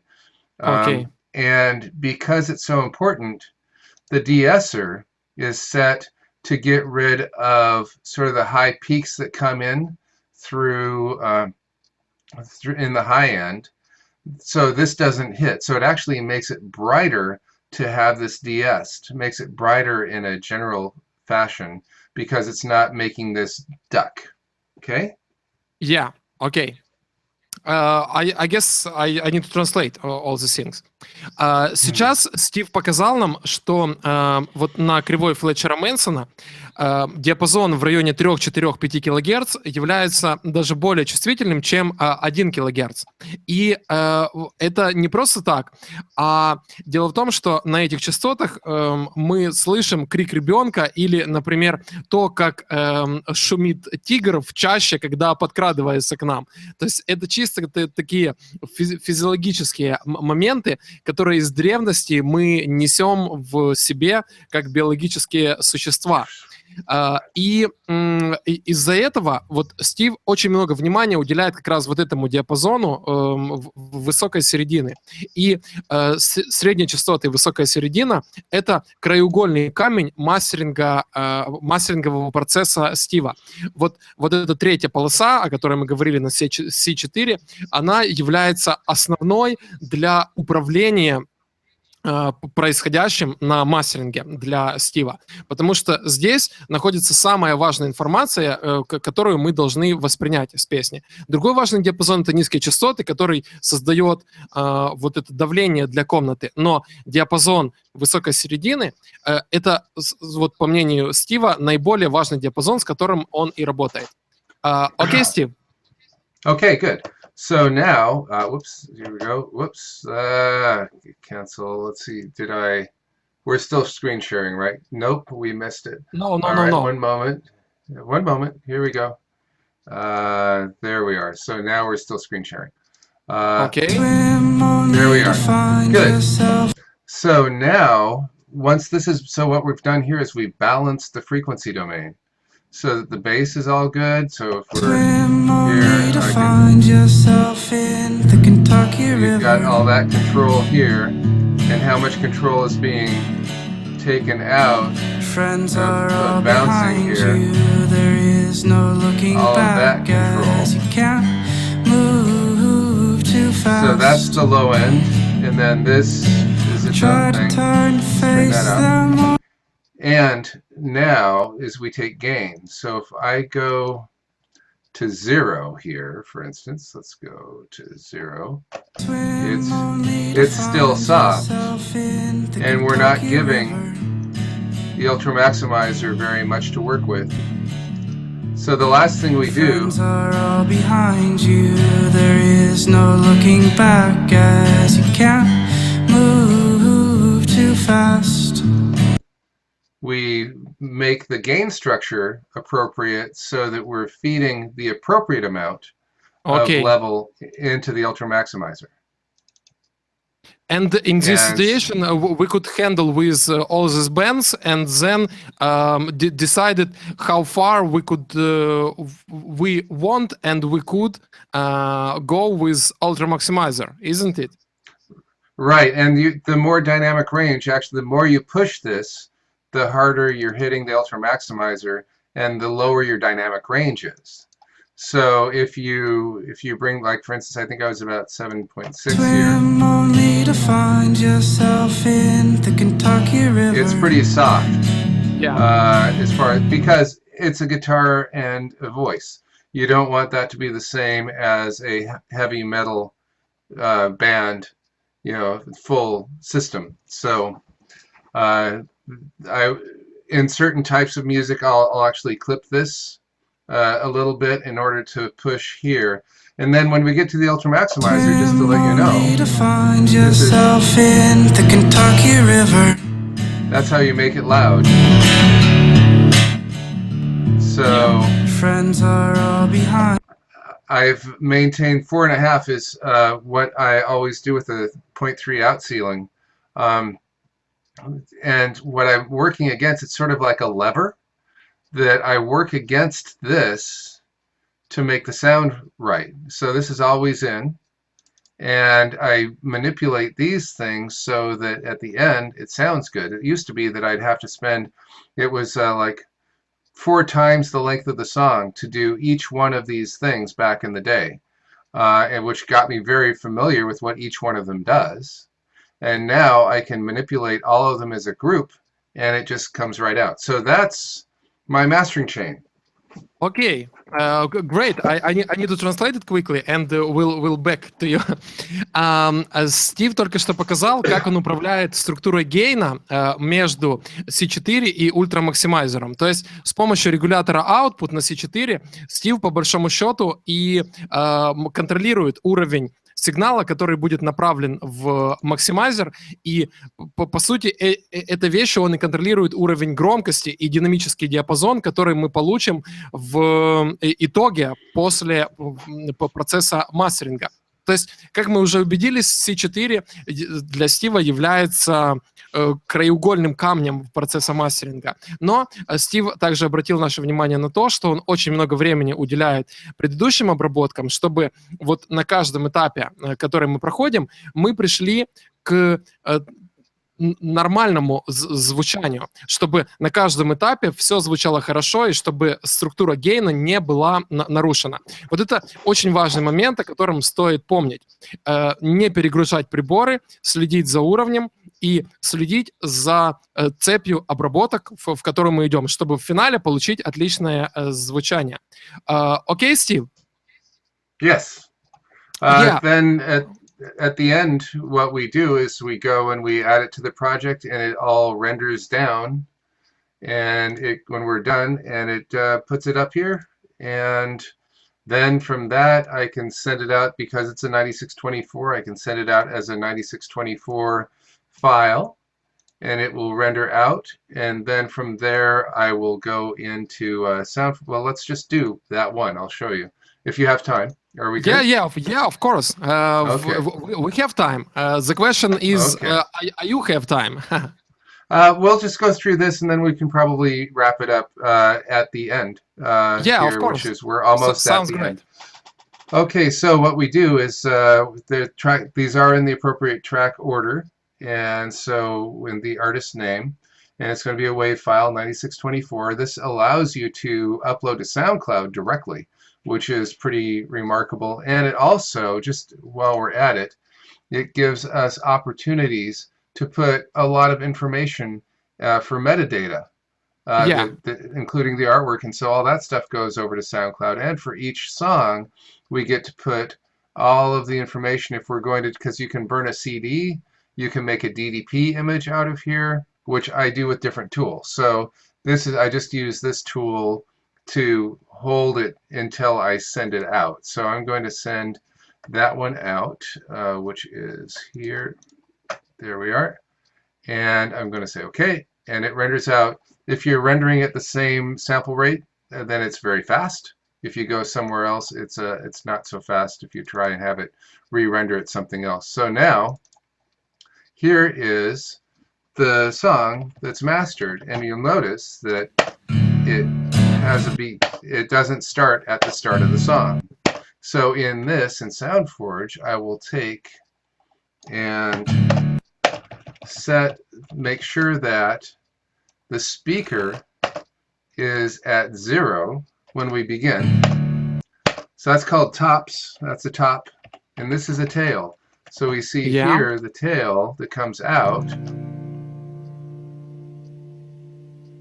goes out a long time. So part of the mastering is see what the end is. So we're going to take a little bit off of that and go into a graphic fade and do a fade along out. those lines. Yeah, specifically. And now it'll fade naturally and to the speaker at rest. And turn around. Okay, so then from here, once tops and tails are done, we'll save as into a complete directory, into one of these here.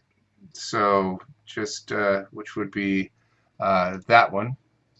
And from there, I go in, once I get all of the 9624 pieces done, I go into RX, isotope RX, and do a batch convert down to either 4824 for video or 4416, and get those taken care of, and append their sample rate at the end, so 4824 or 9624 or whatever, 4416. And then at the end, when they're all done, I'll generate MP3s and then send them back to the client. And after that, then we go into sequencing using CD Architect, which is yet another, the next chapter of what we're doing. Another tool. Yeah, okay, I need to translate it. Стив только что показал, что мы можем, точнее мы не можем, а мы используем Studio One для вот этих всех вещей, которые собирают альбом. Можно добавить комменты, можно добавить любую мета-информацию здесь. И из Studio One Стив рендерит файлы в том формате, в котором они были, потом в SoundForge делает фейды, проверяет файлы на какие-либо ошибки и рендерит их, а потом уже в iZotope RX проверяет, точнее не проверяет, а делает нужную конвертацию в 48 кГц, 44 100 и так далее. То есть он использует целый цикл программ для того, чтобы сделать все правильно. Okay, Steve, we have interesting question in chat about metering. Did you use metering while mastering? And did you use RMS meter when you're mastering? Or you just good with your ears? Okay, well, okay, I can tell it. The answer is that I always have my audio interface at exactly the same level. So that never changes. So everything I'm hearing in context with that. Also, I have here, let's see if, I don't know if this is going to work, but we can try. I have a RTA, real-time analyzer there. Okay. So if we're going to go here and we click into here, and onto of the course. local church where they spent the night before. So that works for me. Here, let's get back into one moment. Okay. There we are.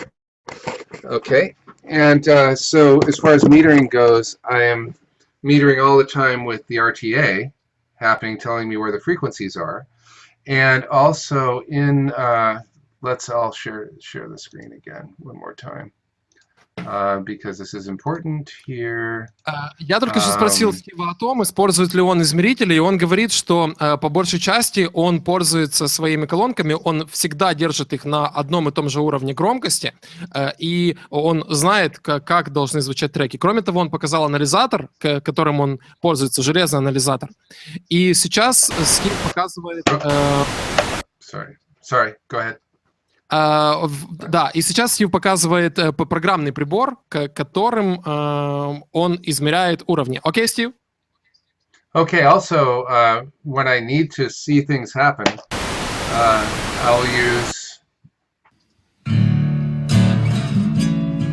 Insight and also as Analyzer for metering. So here, that's before, that's the pre-master. The water looks so refreshing. And that's the master. So this is a very great little tool that lets you see everything as it's happening. In 3D.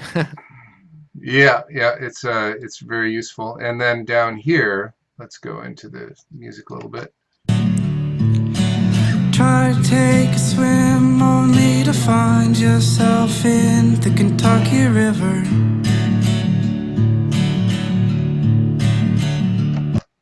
I'm able to see the phase correlation here and how things are. So I do use metering if I need to get into, you know, details of what's going on. Yeah, but typically it's by ear and by eye. So with the let's see, how do are we I am screen sharing now. We turn that off. Okay, there we go. I'm back. Okay, great. I need to translate it quickly.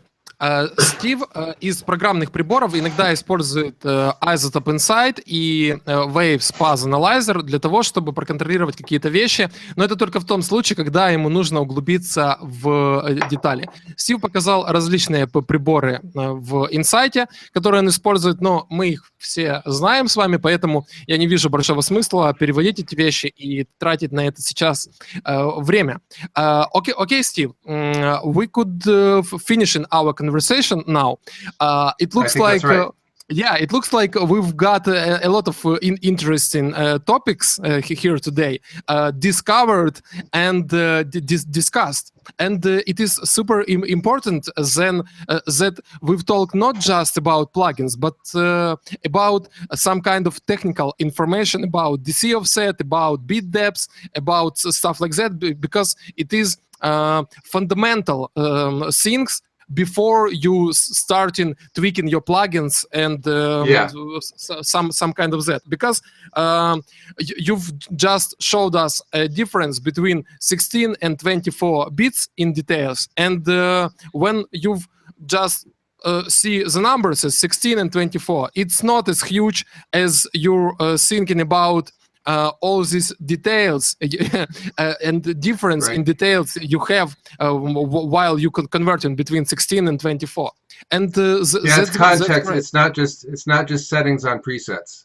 So when someone says, "Hey, can you send me your settings on that?" Well, the settings are the end result of a long process, rather than just because each one's going to be different depending on what the craftsperson is doing, right? Because it's a poor craftsman that blames their tools, but a master can make beauty with anything. So it's not just any given tool, it's how you use that tool and why you're using it that way. Cool, yeah, so that's great, and guys in chat are happy. Started thanks to you already, and that's great. I need to translate it a bit.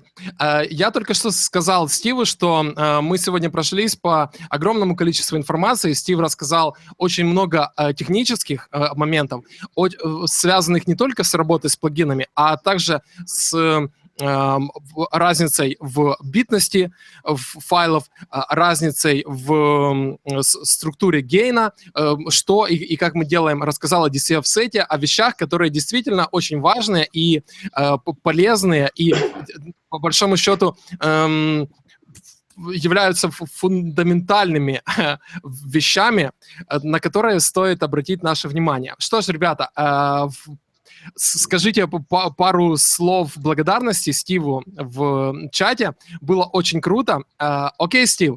Guys, thanks to you. We need to finish it now. And I want to advertise a bit your website again. Now, ребята, заходите на сайт Стива ArsDivina.com. Ссылку на сайт вы найдете в описании к данному видео. Также хочу поблагодарить вас за внимание. Заходите на сайт YorshoffMix.com. Подписывайтесь на наши обновления в соцсетях. И не забывайте следить за выходом новых видео на канале Yorshoff Mix. И сейчас Стив скажет пару напутственных слов, чтобы уже закончить нашу трансляцию. Okay, Steve, say something to guys who start working in mastering and make first steps in this art. Maybe you have some tips or kind of mind thinking, perceptive, and kind of that things. Well, keep things separate. When you're tracking, you're trying to keep the recordings fresh. When you're mixing, you're doing time domain. You're doing little pieces that are going to become big when you're mastering. So make sure that you don't put too much reverb on, for instance, or too much cinnamon. You know, the things that are too much flavor will become more flavor. Everything becomes more in mastering. So the lighter your touch in mixing, the better your results in mastering. If it's all sort of really overt, it doesn't translate well. You're making the baby, you're making the embryo, and mastering grows it up. And so however you do, if you make the baby sort of perfect as a baby instead of a little man, then you won't get just a big giant man, you get a baby that's grown. And if you, the recommendation is you have a different mindset for mixing and mastering. So don't try, if you can help it, don't try and master in the same environment that you're mixing in. If it's the same program and you're good, just make sure you only take the 2-track, or whichever one you're going to be mastering as compared to just trying to put it on the master bus, because you have to think differently. You have to hear differently. And also, if you master your own work, you're probably going to overlook or make the same mistakes as you made originally. So those will just be reinforced. This is one of the reasons to work on other people's work, first of all, or have your work worked on by other people, so that you don't have the same assumptions that you made while you were mixing in your mastering. And there you go. It's a matter of keeping the idea of the frequencies and gain structure and making sure that everything is nice and small and builds appropriately when you release it. Окей, great. Yeah, cool. Great advices. Стив сказал, я попросил Стива дать пару советов о том, как работать в среде мастеринга для ребят, которые только начинают делать какие-то шаги в этом искусстве. И Стив говорит, что первое, на что стоит обратить внимание, это на то, что нужно разделять процессы. Если вы работаете с миксом, работайте с миксом. Потом сделайте отдельный файл и начните работать над мастерингом. Попытайтесь не работать в том же помещении, в тех же условиях, в которых вы делаете микс с мастерингом. Если это невозможно, старайтесь делать миксинг и мастеринг в отдельных проектах, чтобы не было соблазна вернуться к каким-то вещам. И также Стив говорит о том, чтобы мы старались делать очень разумные решения в процессе сведения, чтобы создавать ребенка, а не маленького человека, которого потом мастеринг-инженер вырастет в большого человека. То есть нужно все-таки держать вещи естественными и адекватными в этом плане. Стив говорил еще много интересных вещей, но я думаю, вы внимательно переслушаете эти все моменты и услышите какие-то дополнительные вещи, которые я по ряду причин оставил без перевода, чтобы не нагружать нашу сегодняшнюю трансляцию. Большое спасибо еще раз, ребята, за внимание. Увидимся в следующих стримах. Окей, Стив, say bye-bye to guys. Bye-bye to guys. Да. Thank you for watching. We appreciate it.